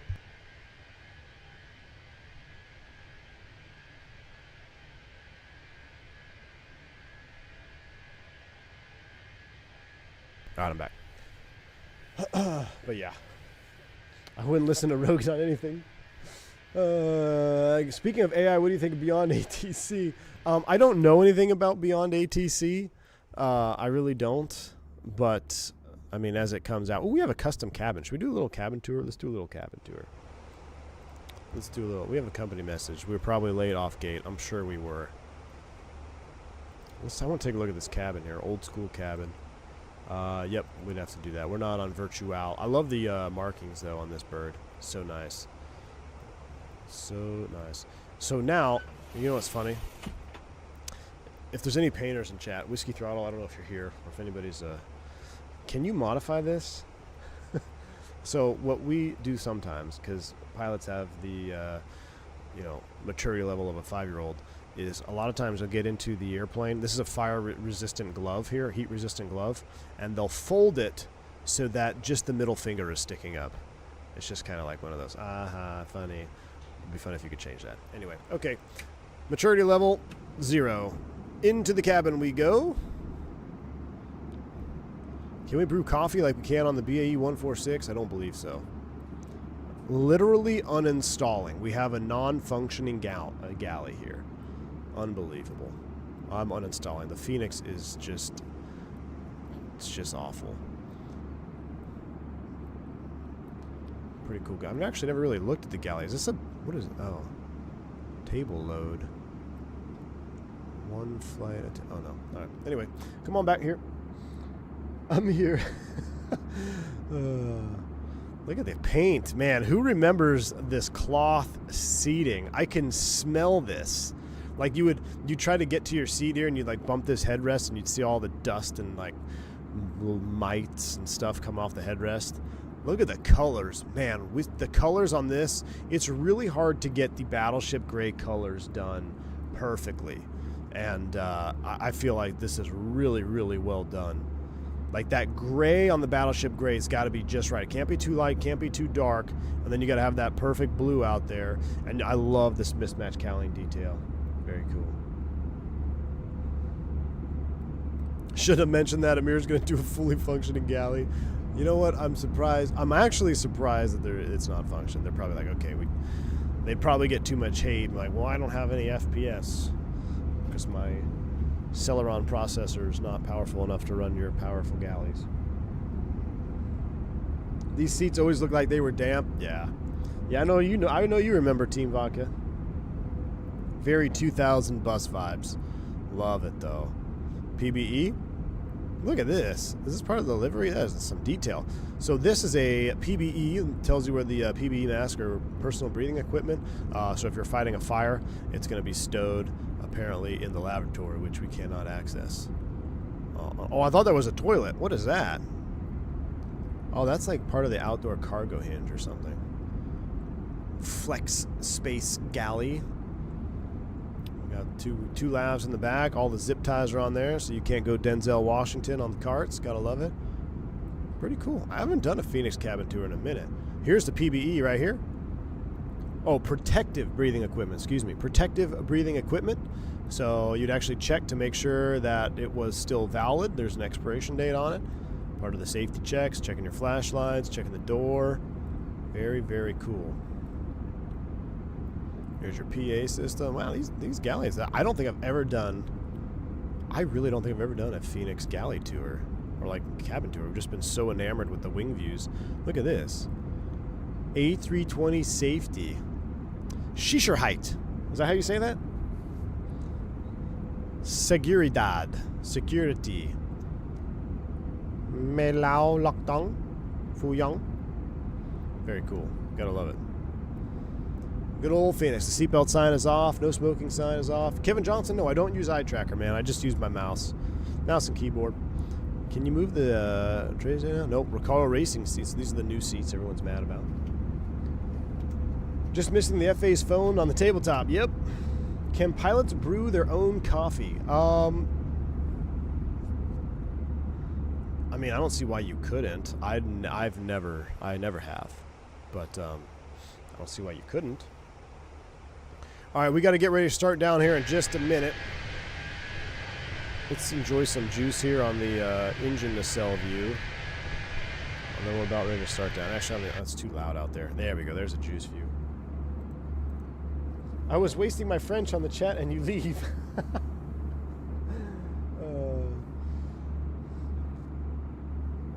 You said Gustavo would better stay for airborne for a while. My bad. My bad.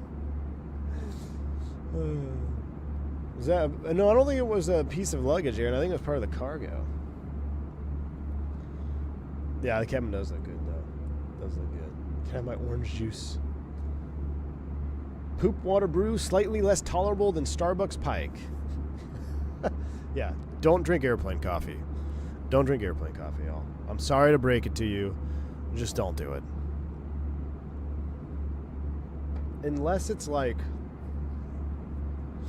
I don't know. I don't know. Maybe on a brand new A350 I would drink it, but I still want to know if their potable water tank is the same part number as the waste tank. I will send all of my geese into your way. Ooh, Gustavo. Actually, there was like at the Texas house the other day. There was like 2 families of geese with their little baby geese. They all need to go back north. They're mean. I feel like pilot brewing their own coffee would be some sort of contract breach. Probably will. Probably. When you have a chance, check out my voice message because it was to do with situations where a checklist SP might not fit your... Ooh, Jeremy, I will, man. I will. I'll check it out. All right. We need to start prepping for our descent because we are getting close. Let's get this out of here. Let's get the latest and greatest weather. Let's go. Actually, hold on. Return to, okay. Atsu. Wait for response. AOC. Then we got to launch G's. Weather request. MSP. Boom. Boom. Send it off. Enter destination data. We're going to do that right now. We're not going to come down at 340. Let's come down at 310 knots and 7.8 Mach. That is set. Nope. Sorry. That's cruise. I thought it was backwards. I was going to say, I think that's backwards. It's cruise phase. 7.8, 310, 46 miles to TOD. Let's see what our weather says. Gonna be based in DFW. Oh, so, yeah, I never told you why I was gone for so long. So, yeah, we are moving back to Texas, chat, and I don't know what that's gonna do for content and stuff, but it's still a ways out, so hopefully I'll get some more information here in the next week or so. But yes, so part of my absence was I was actually flying on 2 days, and then the day that I came in the Discord, I was like, hey, we're going to stream tonight. My son put his hand on the barbecue, put his hand on the smoker, and completely, like, severe second-degree burned his hand. So I had to stay with the girls. The wife rushed him to the doctors. They said that he's got to go to a special burn center. Then he had to undergo surgery the next day or 2 days after that. And then after that, I had to drive my vehicle and the boat back to the Texas house. So that was that 15-hour drive on Monday. I had to do some stuff at the house up there. I'm trying to get stuff reset because we had it turned into a rental for a little while, or for a year. But since we're going to be moving back in it, so we're doing new carpets and paint and stuff like that. So I was working out there, and I forgot the Starlink router. I was going to bring the router out there because it's, if you remember, the house that we built in Texas has like 0 service. And I thought I brought all the Starlink stuff with me, but I brought everything except the actual router. So I was in the dark for 2 days, no communication to the outside world. Then I non-revved home yesterday, and here we are streaming today. So that's where I was.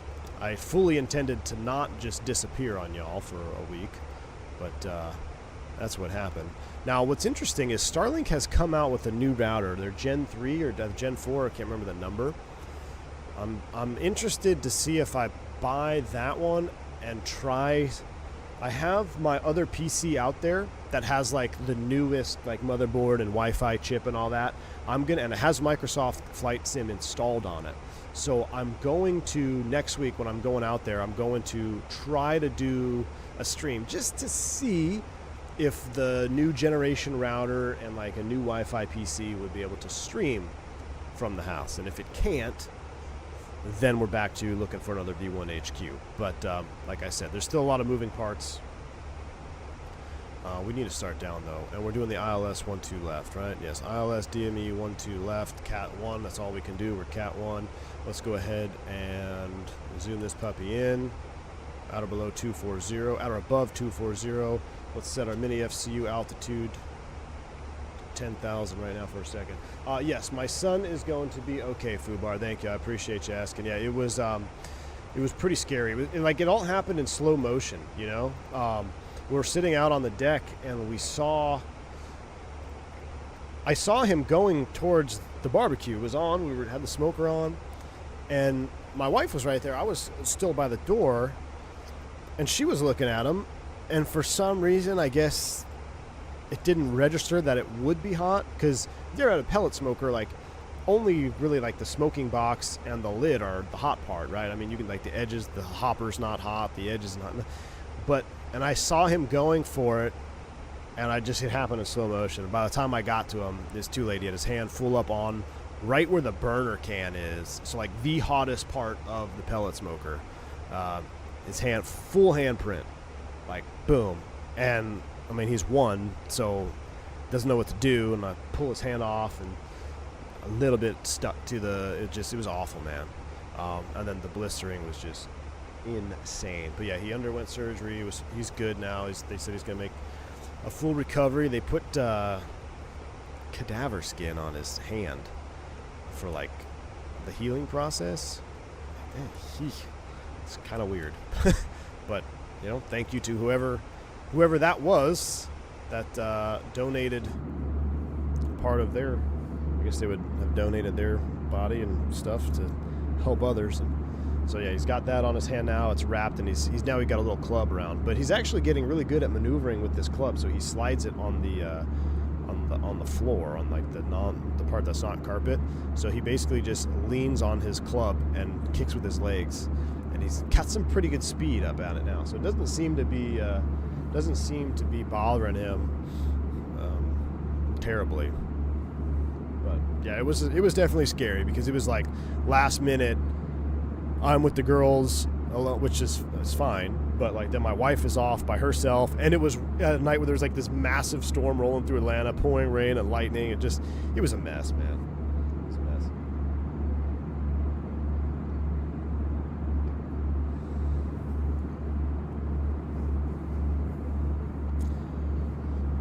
mess. Organ donors rise up, yeah.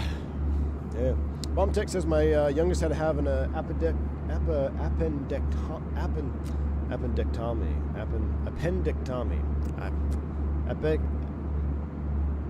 Appendectomy 2 weeks ago. Crazy kids, man. Bomb Tech, man. Sorry to hear. Hope he makes a full recovery as well. Or she. Said he or she, but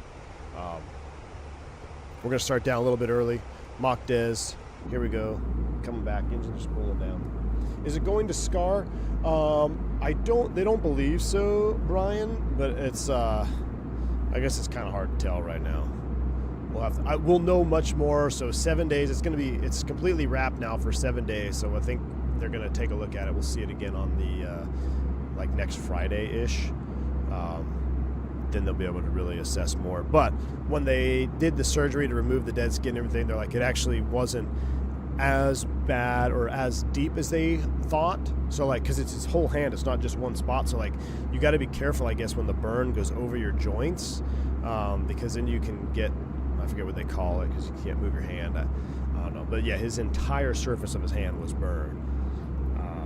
So that's why they had to do the surgery. But once they got in there, they seemed very positive about it. They're like, yeah, he should heal. He should heal fully, and it wasn't as deep as they initially thought. Appendectomy. Thank you. Appendectomy. Latin pronunciation with V1. Prayers for your son, V1. Tough little guy. The memory may stay with you forever, but fortunately he won't remember a thing at some point. I hope so, Colby. I appreciate you. But yeah. It's funny. Not the next day, but a few days later, we were out there, and he crawled out, and the smoker was off, and he looked at it, and I swear he gave it the side eye. Like, he gave it the side eye. I'm actually going to fire up the smoker here after the stream. We got some ribs to go on there, but yeah. All right, we're on the Donut 1 arrival. ILS 1-2 left, manual brakes, full flaps, reverse as required. We got 10,000 set for now. We're on the descent. I think it bottoms out up there around 4,000 at Hamel, 8,000 at SEMO. So let's go ahead and set 8. Oh, no, I didn't mean to do that. Let's set 8,000, remanage the descent. There we go. Actually, I pull vertical speed. We're managed. We're going to help it out here with just a little bit of speed brake just to get back into that econ descent window. 280 knot restriction there at CMAC. A little bit fast, a little bit of speed brake. Look at the dirt on those flaps, though. He'll have fingerprints removed like Men in Black. He's won. All those skin cells will be dead and shed. Will be dead and shed within a year. Yeah, that makes sense.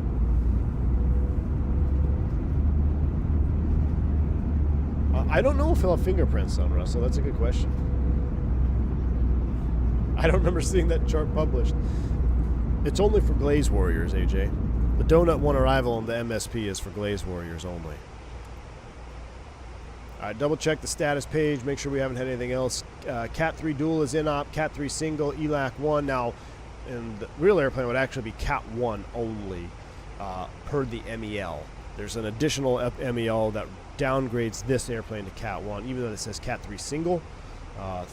That's what we should see, but in real life we were downgraded to Cat 1 only. And so you guys remember how long the procedure was for that MEL?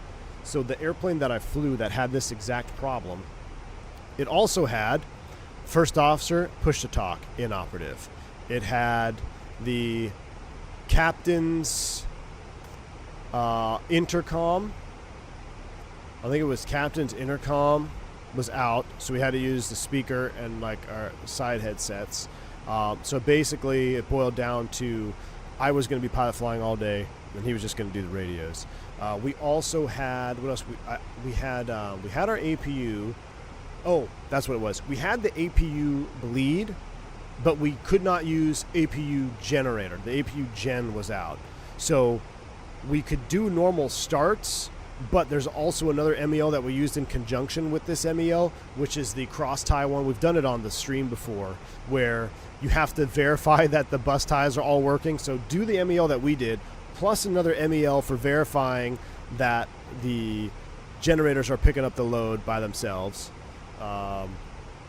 Yeah, it was a long, it was a 3-leg day for us. It wasn't 4, it was 3 legs. And it was just a long day. All this talk about donuts is making me hungry. Callie Simmer, make sure you check back in the food section tomorrow. I will post my special donut box tomorrow. You know what? I'm going to wind this back to the time that I'm going to land tomorrow morning. I want to see what the lighting is, because we always land around the same time. What time is my landing tomorrow? I just want to see what the lighting looks like in comparison to real life. Because it's literally 2 o'clock in the afternoon, worst time to fly in the sim. Should be landing around, actually landing around 1. Really? Do I have the later one tomorrow? I think I do. Oh no, 9:10 a.m. Around 9. Let's just set it for 9. So I will be looking at this type of lighting. Got it. We'll set it here for 8:33 in the morning. Much softer morning vibe.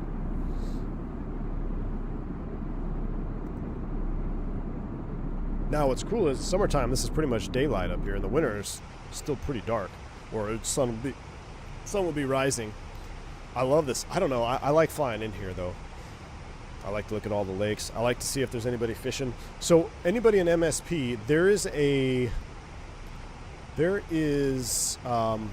lake. I think I've asked this before. Like right here, there's looks like some really good bass fishing right here. And I don't know if I've never really seen anybody down there. There's like pads and grass and stuff. Can you fish down there? If I ever get a Minneapolis overnight, I'm going to have to find out. I'm going to have to bring a fishing pole. It's a land of 1,000 lakes, right? Or the city of 1,000 lakes, something like that. Gangster Goose is your home airport? All right. It's a good airport, man. I will say that Minneapolis as an airport as a whole is one of the most enjoyable airports that I go into. I really enjoy Minneapolis. Even like we just go to the donut terminal over here, but if you go through the whole airport, it's just really nice. It's nicely done. It's clean. There's good food options throughout the airport. I have no idea what the traffic situation is like from a passenger standpoint, though, like coming in or coming out. But just as someone who works in and out of the airport from the line side of things, I do enjoy MSP. I really do. It's definitely up there on like top 5, top 10 airports that I enjoy going in and out of. It's swampy land, it's more swampy. You know, FedEx is now offering a $9.95 flat rate 2-day delivery. Really, Cali Simmer? Interesting.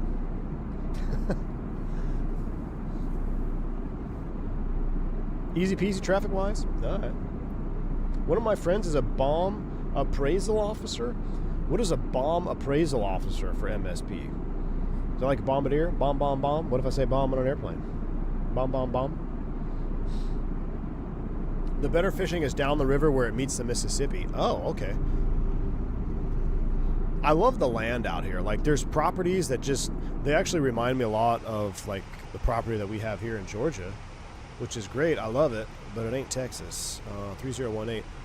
But, like, you'll see, like, a house, and they got, like, 30, 40 acres. Some obviously have a lot more. But as we get lower, actually, I'll tell you what. For juice purposes, United 357, descend and maintain 8,000 feet, slow to 250 knots. All right, slow to 250, descend and maintain 8,000. So we're going to go open descent, selected speed 250, speed brakes out, Chinese speed brakes on, lights are coming on, seatbelt sign is coming on, flight attendants prepare for landing. We're going to get down ahead of schedule here if we can. Go full open boards here. Yeah, I'm still in Wisconsin. We got to get a little bit closer, AJ. That's why I just want to get down. I don't want to fly. I want to get down lower on profile so we can kind of see what the orthos look like up here. What state are you originally from? Looks like you've lived in every state. I've lived in quite a few, Brian. So Texas, Arizona, California, Florida, Georgia, Oregon, shortly.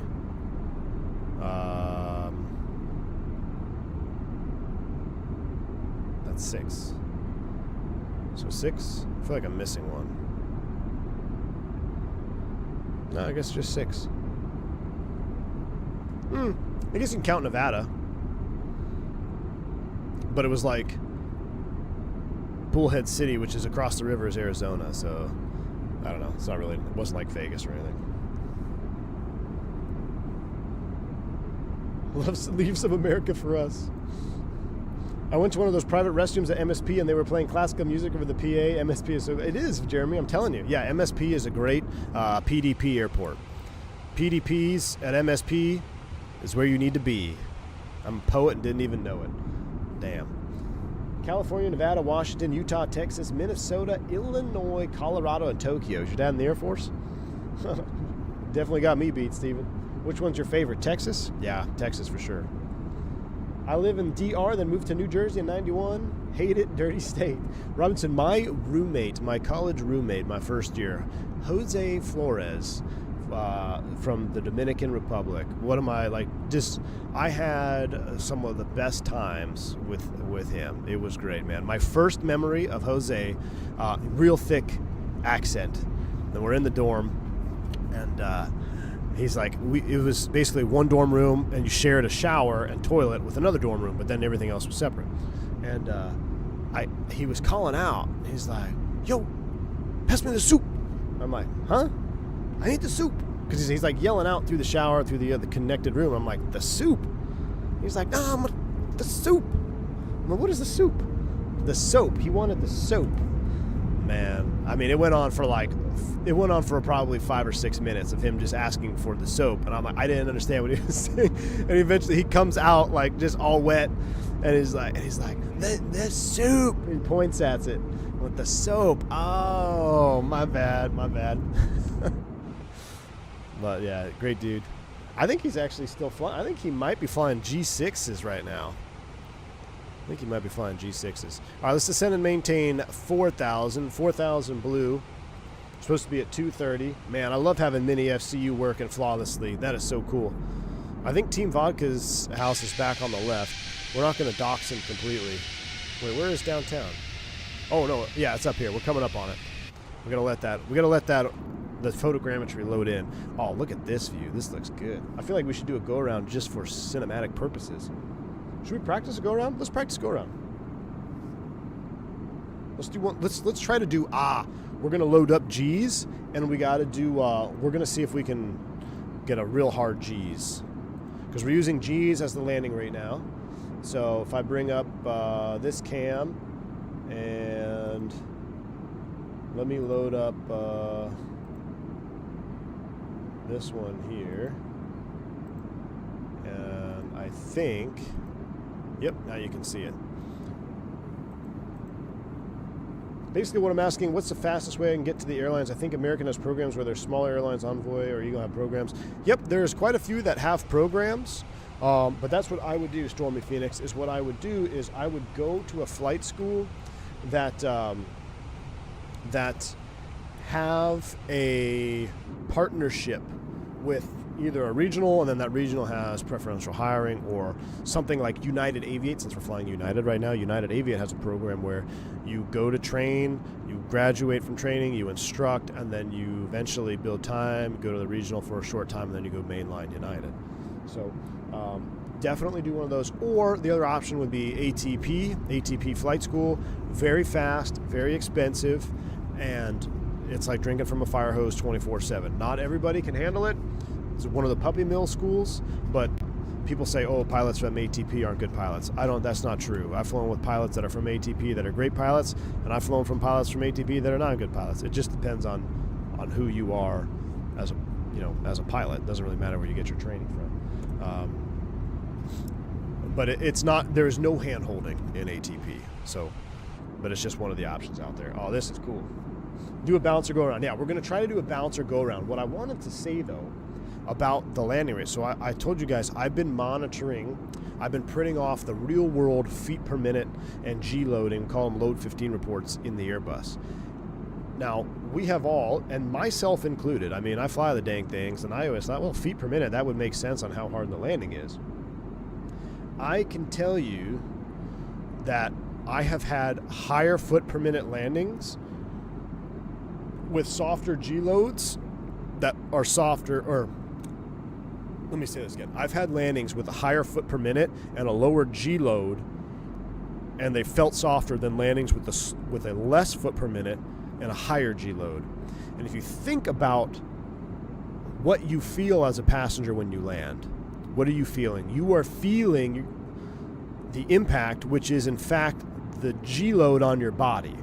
So the foot per minute that the airplane is doing upon touchdown really, while yes, it's part of the equation, I mean, you'd have to throw, where's Gustavo at? Like you'd have to throw weight into there, right? Like weight times acceleration is G-force. So like, where's Gus at? I mean, so theoretically, foot per minute is almost irrelevant when it comes to judging on how hard a landing is. And I gotta say, I was kind of surprised when I discovered this, when I started looking at the landing rates, and I'll print off the ones tomorrow and I'll show y'all. It's wild. So, and it's all of a perceptive of what you feel. So G loading is important. 1.6 G is where it starts to get uncomfortably firm. 1.6. So make sure your landings are below 1.6. 1.17 is pretty darn smooth. 1.1, anything under 1.3 is pretty smooth. 1.3 to 5 is like normal, and 1.6 you're probably going to get a comment. So, but I just thought that was an interesting thing to share, because I was just like, oh, foot per minute, But actually, it's all about G loading, and you think about what you would feel upon impact, it would be the G force. I don't know. Maybe it's called G's. Here we go. Thrust idle open descent down to 3,000. Let's slow to 180 K knots. Let's make a left turn. United 357. Fly heading 240.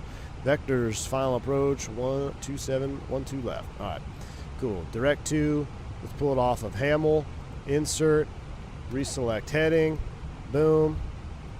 We're slowing up. There's VFE next. -10. Flaps 1. Slats are coming out.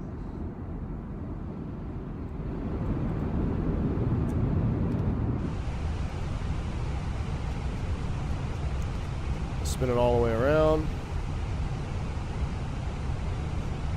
And we're through 10. Make sure we activate and confirm. We're not already. We are. We never put the barrow in there. We never did a full-blown briefing. Fake pilot. 2,500. Radio altimeter's live. We're spinning around. Slowing up to 180 knots. VFE next -10. Flaps 2. Oh, wow. Look at that. Let's try to do, for practice purposes, we're going to try to do an LAX 748 smasher landing.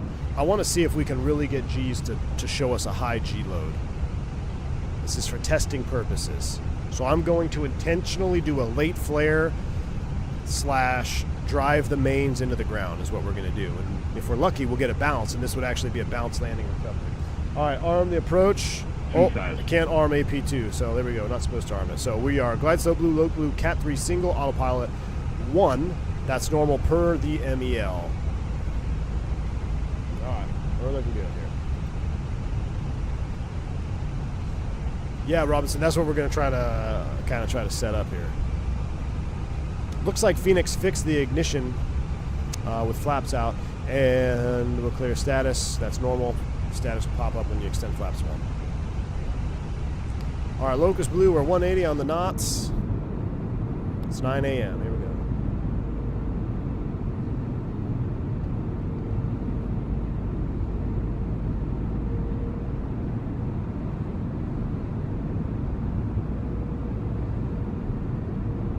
Raffle off some Load 15, V1 Load 15 printouts. That's a good idea, Zippy.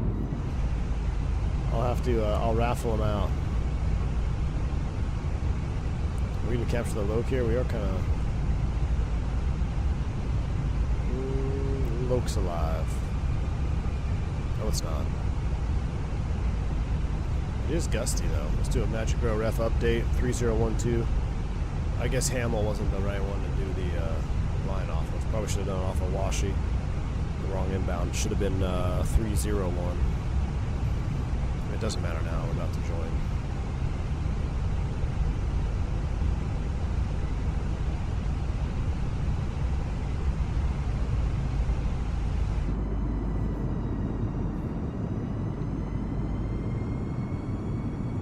Why is the ignition with on and takeoff? Link space program. Flaps out. IAE engines. Flaps extended. Ignition comes on. And on the ground, it would be after. So in flight, I should rephrase that. In flight, flaps position 1 or greater. IAE engine ignition will come on. So it would be after takeoff, I think, that you'd see it come on, right? Is that what you're asking? A friend of mine at work just finished his commercial at 250 and is going to go to Chile and work at LATAM with a 320. Ooh. 250-hour Airbus pilots. Well, that's what it was designed for. That's what this airplane was designed for. 250-hour Airbus pilots. That's pretty cool, though. I bet he's going to have some pretty sweet flying.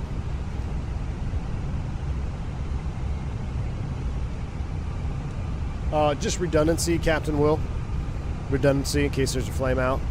Right there, boom, it ignites in the landing phase, right? You know, if you have a flame out up at cruise altitude, You got plenty of time to relight, and it would still go into, so take the CFM engine, for example, that does not happen. It will still, the FADEC logic is still the same at where if it detects a flame out, it will automatically start the relight process if it can, even without the ignition on. It's just IAE are better engines, so it's already there. There's less time for it to go without an ignition source. I don't know, I'm biased, but yeah, it's just for redundancy.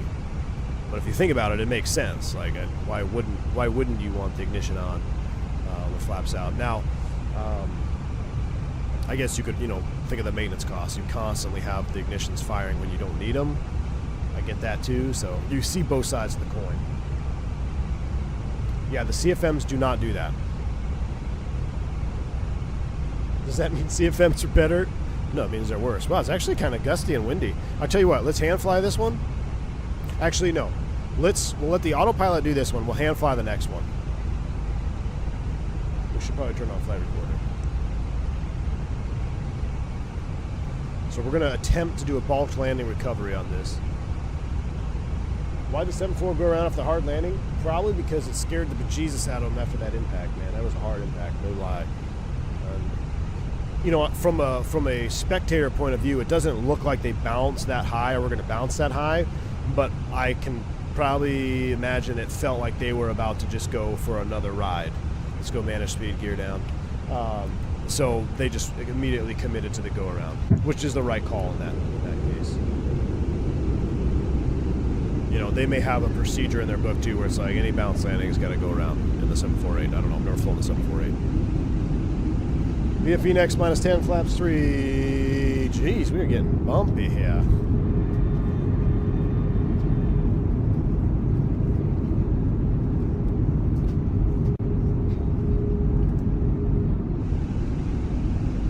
Alright, let's go full flaps. Team Vodka's house should be off the left there.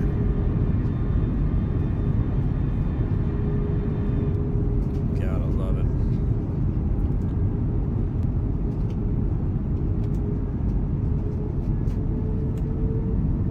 The sounds are freaking on point.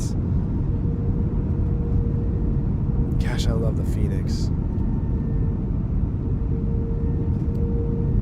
This airplane is so cool, y'all.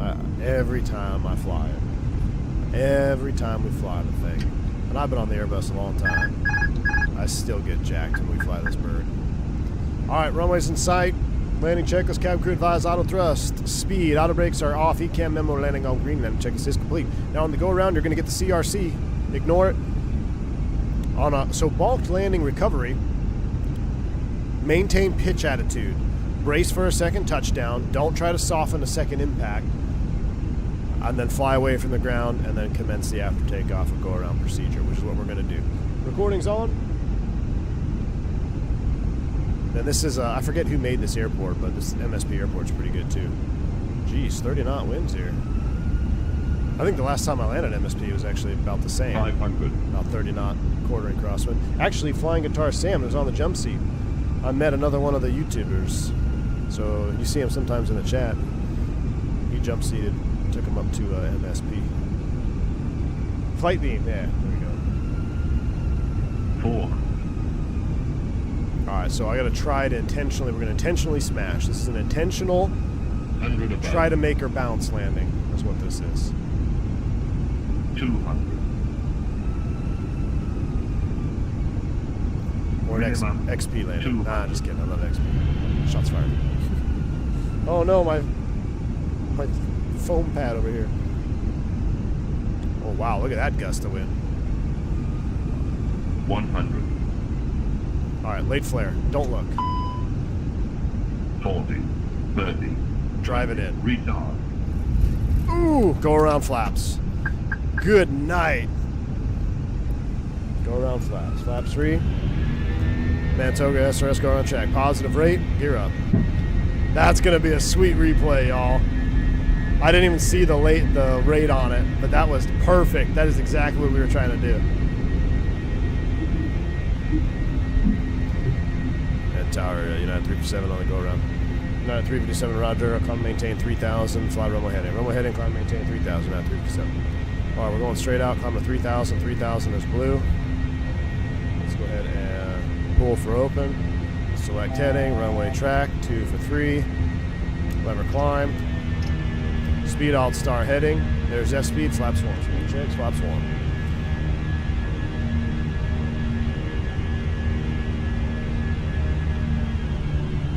United 357, turn left. Fly heading 060. Left turn 060, United 357. Speed out. There's S speed, flap 0. After takeoff checklist. Alright, let's go AP1. Help us out here. I'm going to go ahead and cycle the speed. Let's do 210. I don't love 210, but we'll do 210 selected for right now. We'll clean up the box. We'll keep that left turn going. Make it 360. I'm going to stop recording. I'm going to save that because that was a perfect. That's hard. That's actually, I haven't been able to do that. I normally don't get that bounce like that. So bounced landing. I'm going to save that replay. Let's take a look at the G report on that here. So, goodness, 638 feet per minute, 1.34 G. So, I don't know how, we'll have to look at the replay. That's getting up there, 1.34. So, 1.6 is hard. I feel like that should have been more than 1.34. So this might be more forgiving. I don't know how it's calculating it, but we'll be able to tell on the impact. Maybe because when I did that flare to get the bounce, it softened the blow a touch. We're going to have to assess in the replay mode. But that is a wingnut certified landing. Exactly, Gustavo. All right, let's fly it right over downtown Mini. Where is downtown? Right there. We're going to go right over downtown. All right, we got to recycle the box too. So on a go around like this, let's come back down here. We're going to reactivate the approach phase. Make sure you're in selected speed. We are. So approach phase has been reactivated. We're doing 210 knots. After takeoff checklist has been completed. If we look at our ND, it should be all nice and clean. It is. We got Hamill out there. 3,000 feet. We're 210. We could go to flaps 1, but we no need to right now. We're still above green dots, so there's no need for flaps 1. Let's make this turn in here a little bit tighter. Go right over downtown. What is Hamill's at 4, Washi at 3, we're at 3. We'll let it load in here.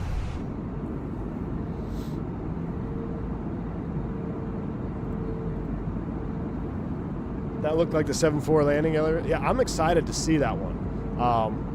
Because that was a really good bounce. That is, so in real life, when you bounce, you almost never know how high you're actually going to bounce. And the procedure is a high bounce requires a go around for us. Now, it could be different. It could be any bounces go around, but for us, a high bounce is a mandatory go around. So you have that impact on landing, and then you kind of wait for like a half second. You're like, okay, are we settling? Because sometimes it will settle. The spoilers will come up, you're at a lift, and you settle on down.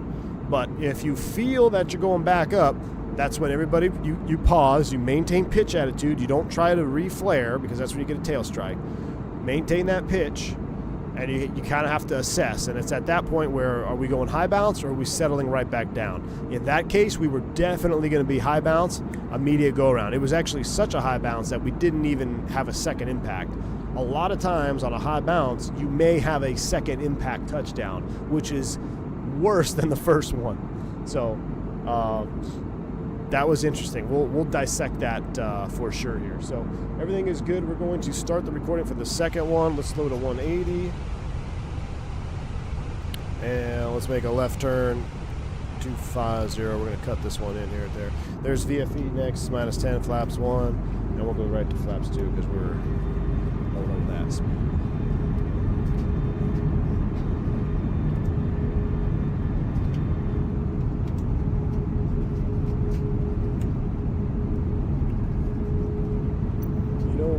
Team Vodka, it's because I think I know why. I have D-Lot is dragging it down. I need to juice it up to like 200. There we go. It should start popping.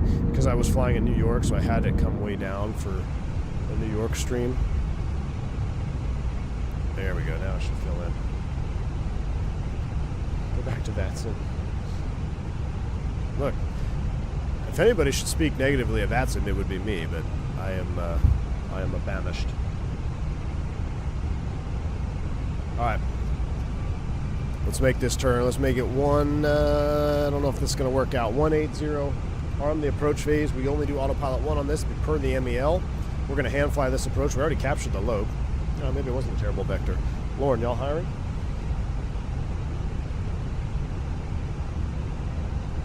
Coming out of this flight a foot shorter. My date this weekend may not be happy. That's fake news. It's not April 1st, Zippy Zapple. We know you don't have a date.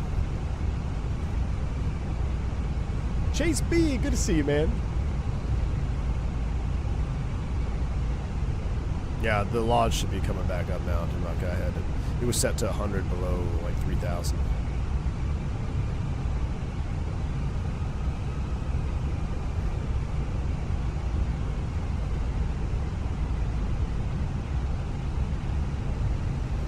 Alrighty.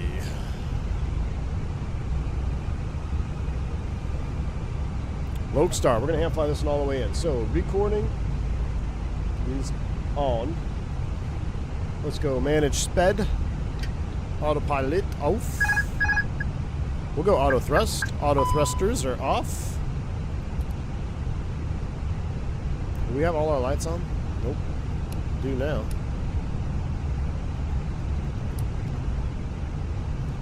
Alright, glide slope star, low, go around altitude set 3,000, 22 knot gusting, quartering headwind. That's juicy.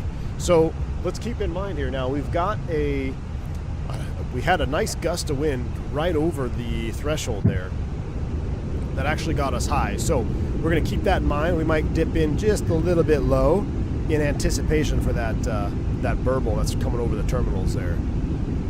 VFE next minus 10, flaps 3. And flaps full landing checklist. Gustavo's guessing a negative 340 at 1.2 G. I'm gonna strive for a 1.1. Gustavo, this one's for you. 1.1 G, my man. Whoa. I don't know what's going on with the scenery. It does seem a little bit sus today. That's why I hate flying at midday, man.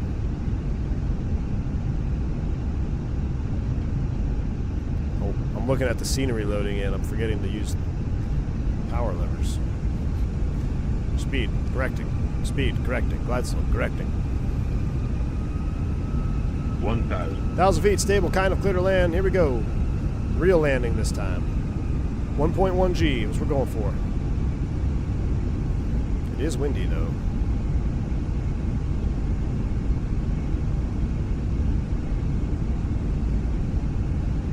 Should we try to do a short field, get on the brakes quick, and make the donut turn?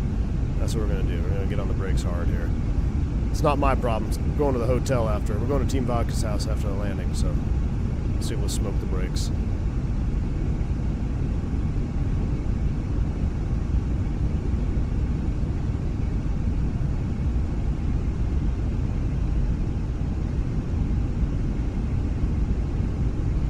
Can you fish this pond? This looks like some good fishing down here.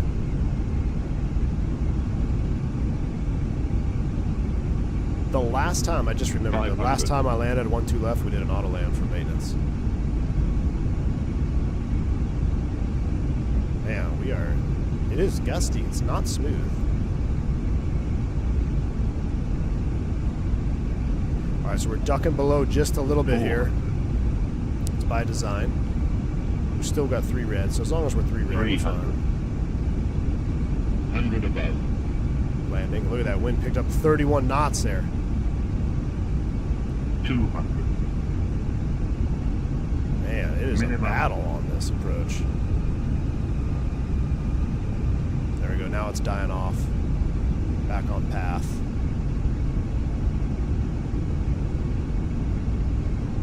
$100. Light slow. No, you're fine. 40, 30, 20. Retard.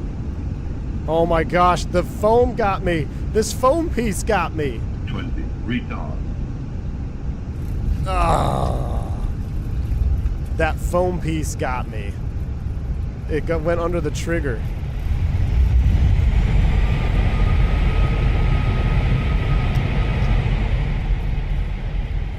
The foam got me. Add it to the list. Dang, we stopped on a dime.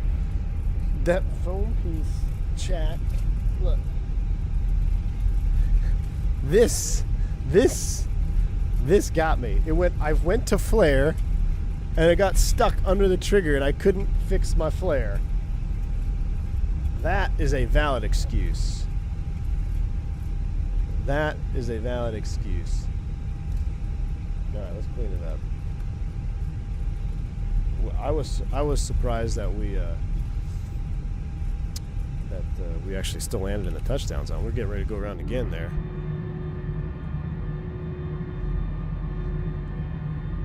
Eagle 1. See you, my man.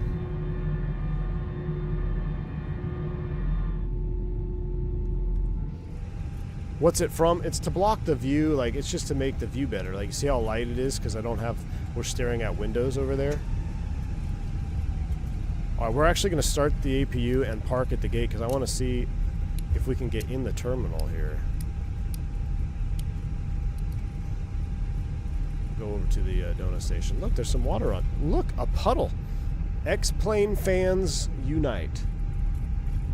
X-plane fans unite. There's a puddle on the taxiway.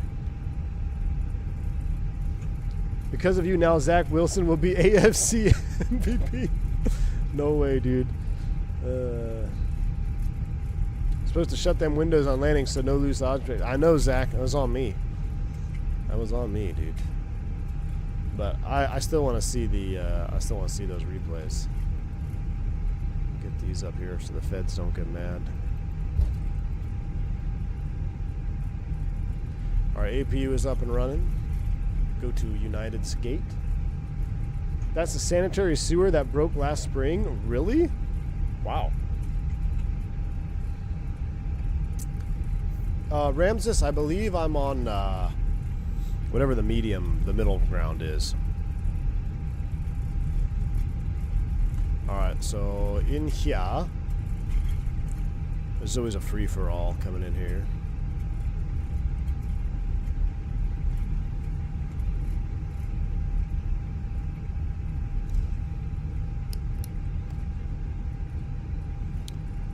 Let's see, what gate number is that? Echo 10? Or no, we want Echo 6. That's unknighted. So let's call up GSX, see if they'll park us at Echo 6. Echo 6B.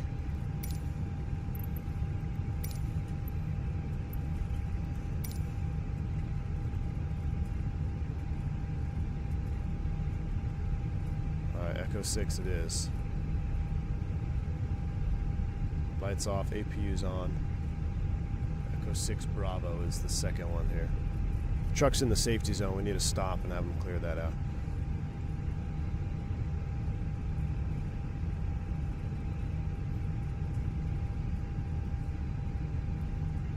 I can smell the donuts from here, chat. Alright. Where do you want me? I'm going to listen to you. I'm going to listen to this guy. He's wrong, though. I'm not going to listen to him. He's wrong. I'm going to straighten it out to where I want it to be. Uh-oh.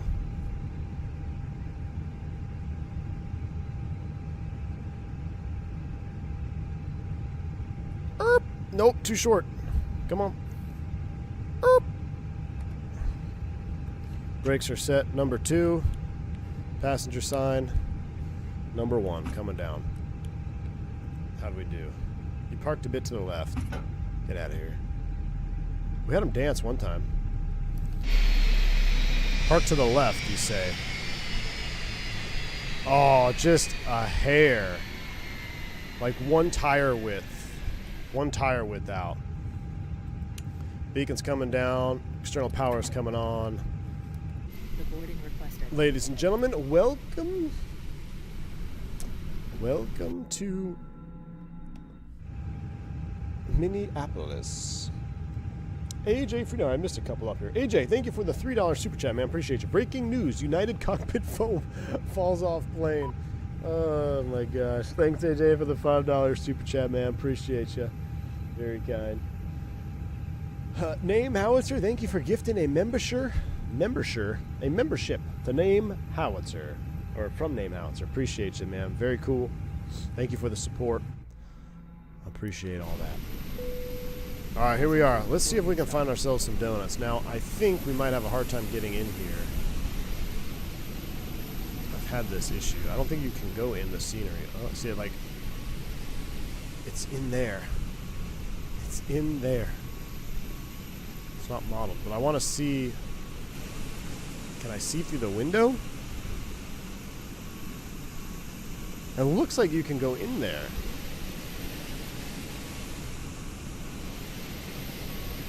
It would be right across the hall. Donuts aren't modeled. Alright. Well, we tried. Oh, look at this side.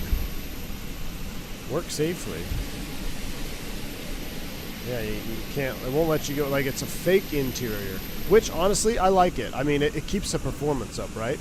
But I like having that 3D look to where it looks like you can go in there. Oh, I didn't realize we had that on the whole time. My bad.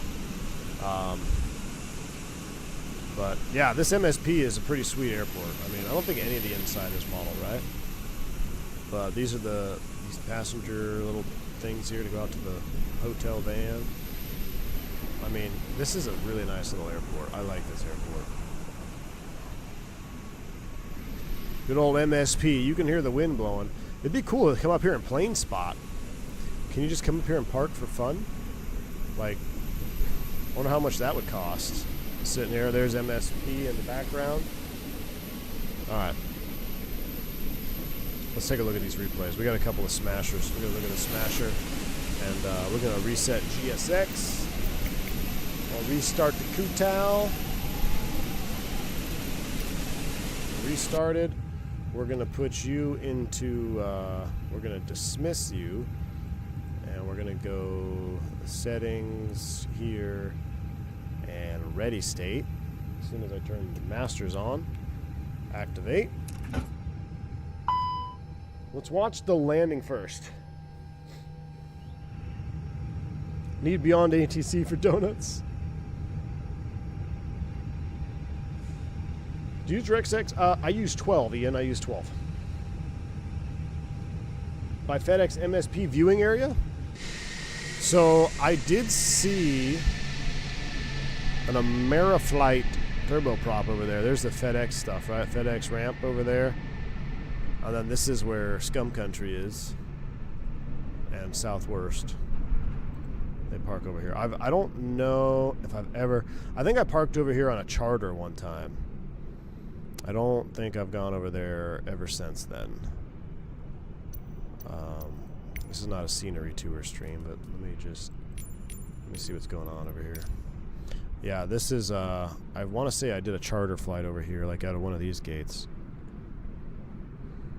Yeah. Jet who? Yeah, oh, okay. So the FedEx facility is over here. And you can plane spot out here, maybe? Maybe out here. Oh, pretty cool little airport. There's a blast pad and do some engine run-ups. Alright, let's watch these replays. Let's watch these landing bounces. Alright, engines are up and running. Flaps are coming out. And lights are coming on. Here we go. Let's see how we did.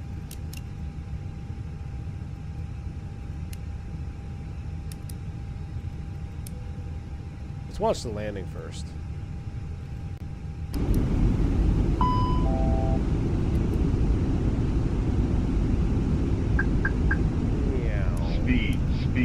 Speed. Let it load in. That's where the 300 shows up? Nice. Alright, she's getting all loaded in. V1, are you beyond ATC beta taster? If not, why not? I don't know anything about beyond ATC, man. All I know about beyond ATC is what y'all talk about in the chat or in the Discord. Am I crazy or is the ability to use scroll wheel on Phoenix new? Russ, I think you're crazy, man. I think that's been modeled for a while. When's the next A300 stream? Man, there's just so many airplanes I want to fly, not enough time. I don't know, dude. We never even got to check out the new update on that thing. Oh, I'm going to turn the parking brake off and I'm going to turn the auto thrust on. Oh, we didn't have auto thrust on this approach. That's right.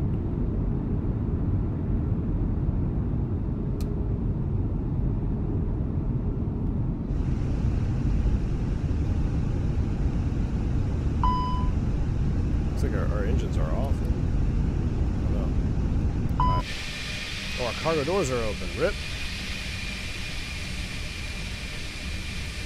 So right here, it was going to be such a nice landing. And then the foam got in the way. And we semi-saved it. Ooh. Let me close the doors. Hold on.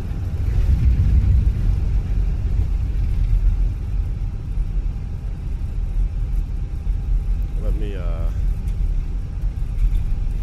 close the doors up.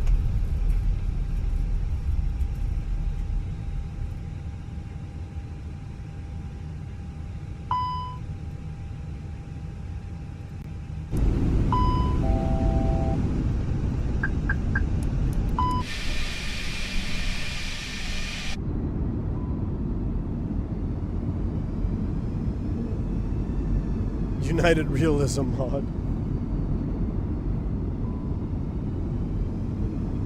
No worries, Russ. No worries, Russ. Enjoy that newborn phase, man. Doesn't last long.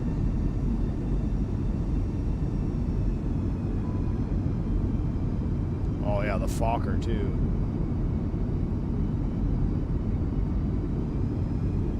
I mean, there was a battle coming down. It was not smooth. I don't know if it was just turbulence or shifty winds. I mean, it seemed pretty consistent quartering headwind, but it was a battle to come down. I mean, it was almost a good landing. Almost. And then we had that float factor. Oh.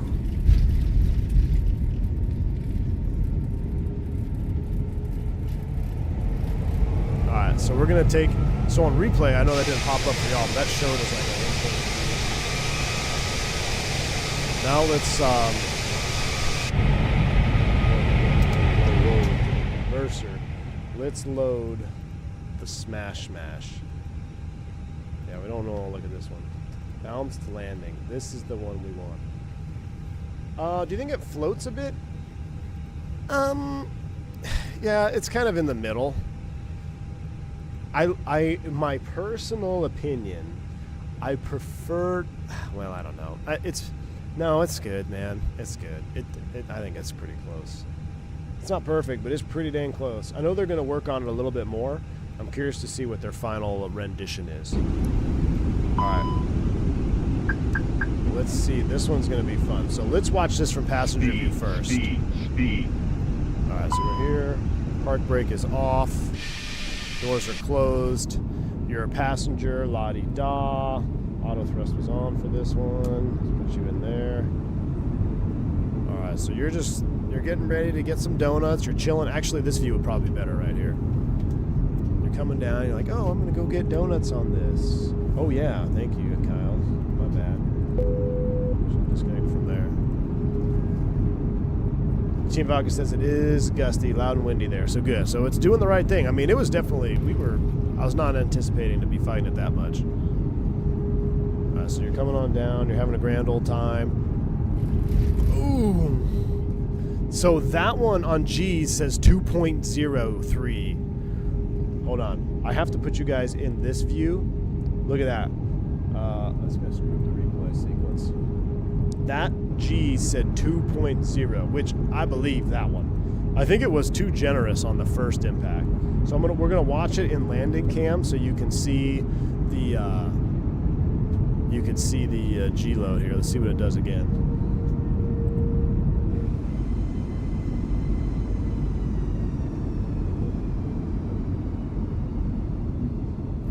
Oh, 1.93 on that one. All right, so let's pause it. Let's watch it from outside. So we know it's hard. Let's go full screen cam. Let's see what this looked like from out here. Let's watch a strut compression view here. Gotta get some yard work. Catch you later. Hey, Chase B, take it easy, man. Thank you for hanging out with us. Yeah, 2G is definitely hard. Oh! Yep, see, go around.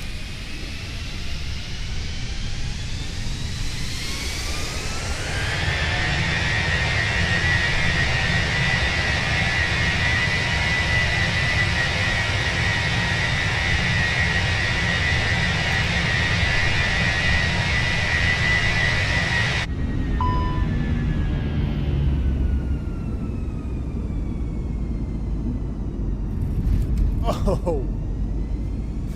Go around flaps. Flaps free. Gear up.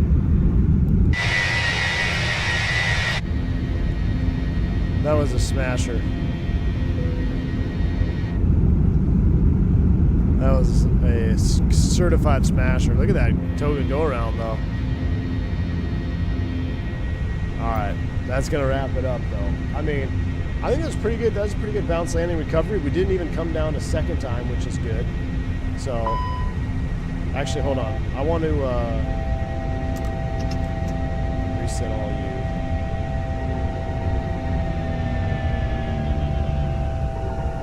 I want to go to the impact site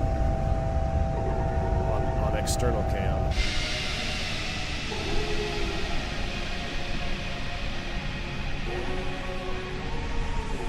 Gear down too.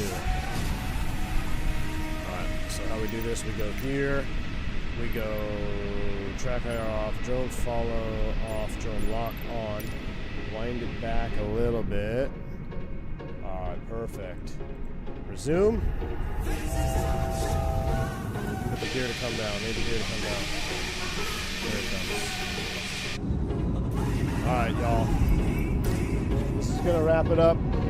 Randy, thank you for 12 months of support, dude. Appreciate you. Juicy Stream, as always, thank you. Thank you, Randy. I appreciate y'all.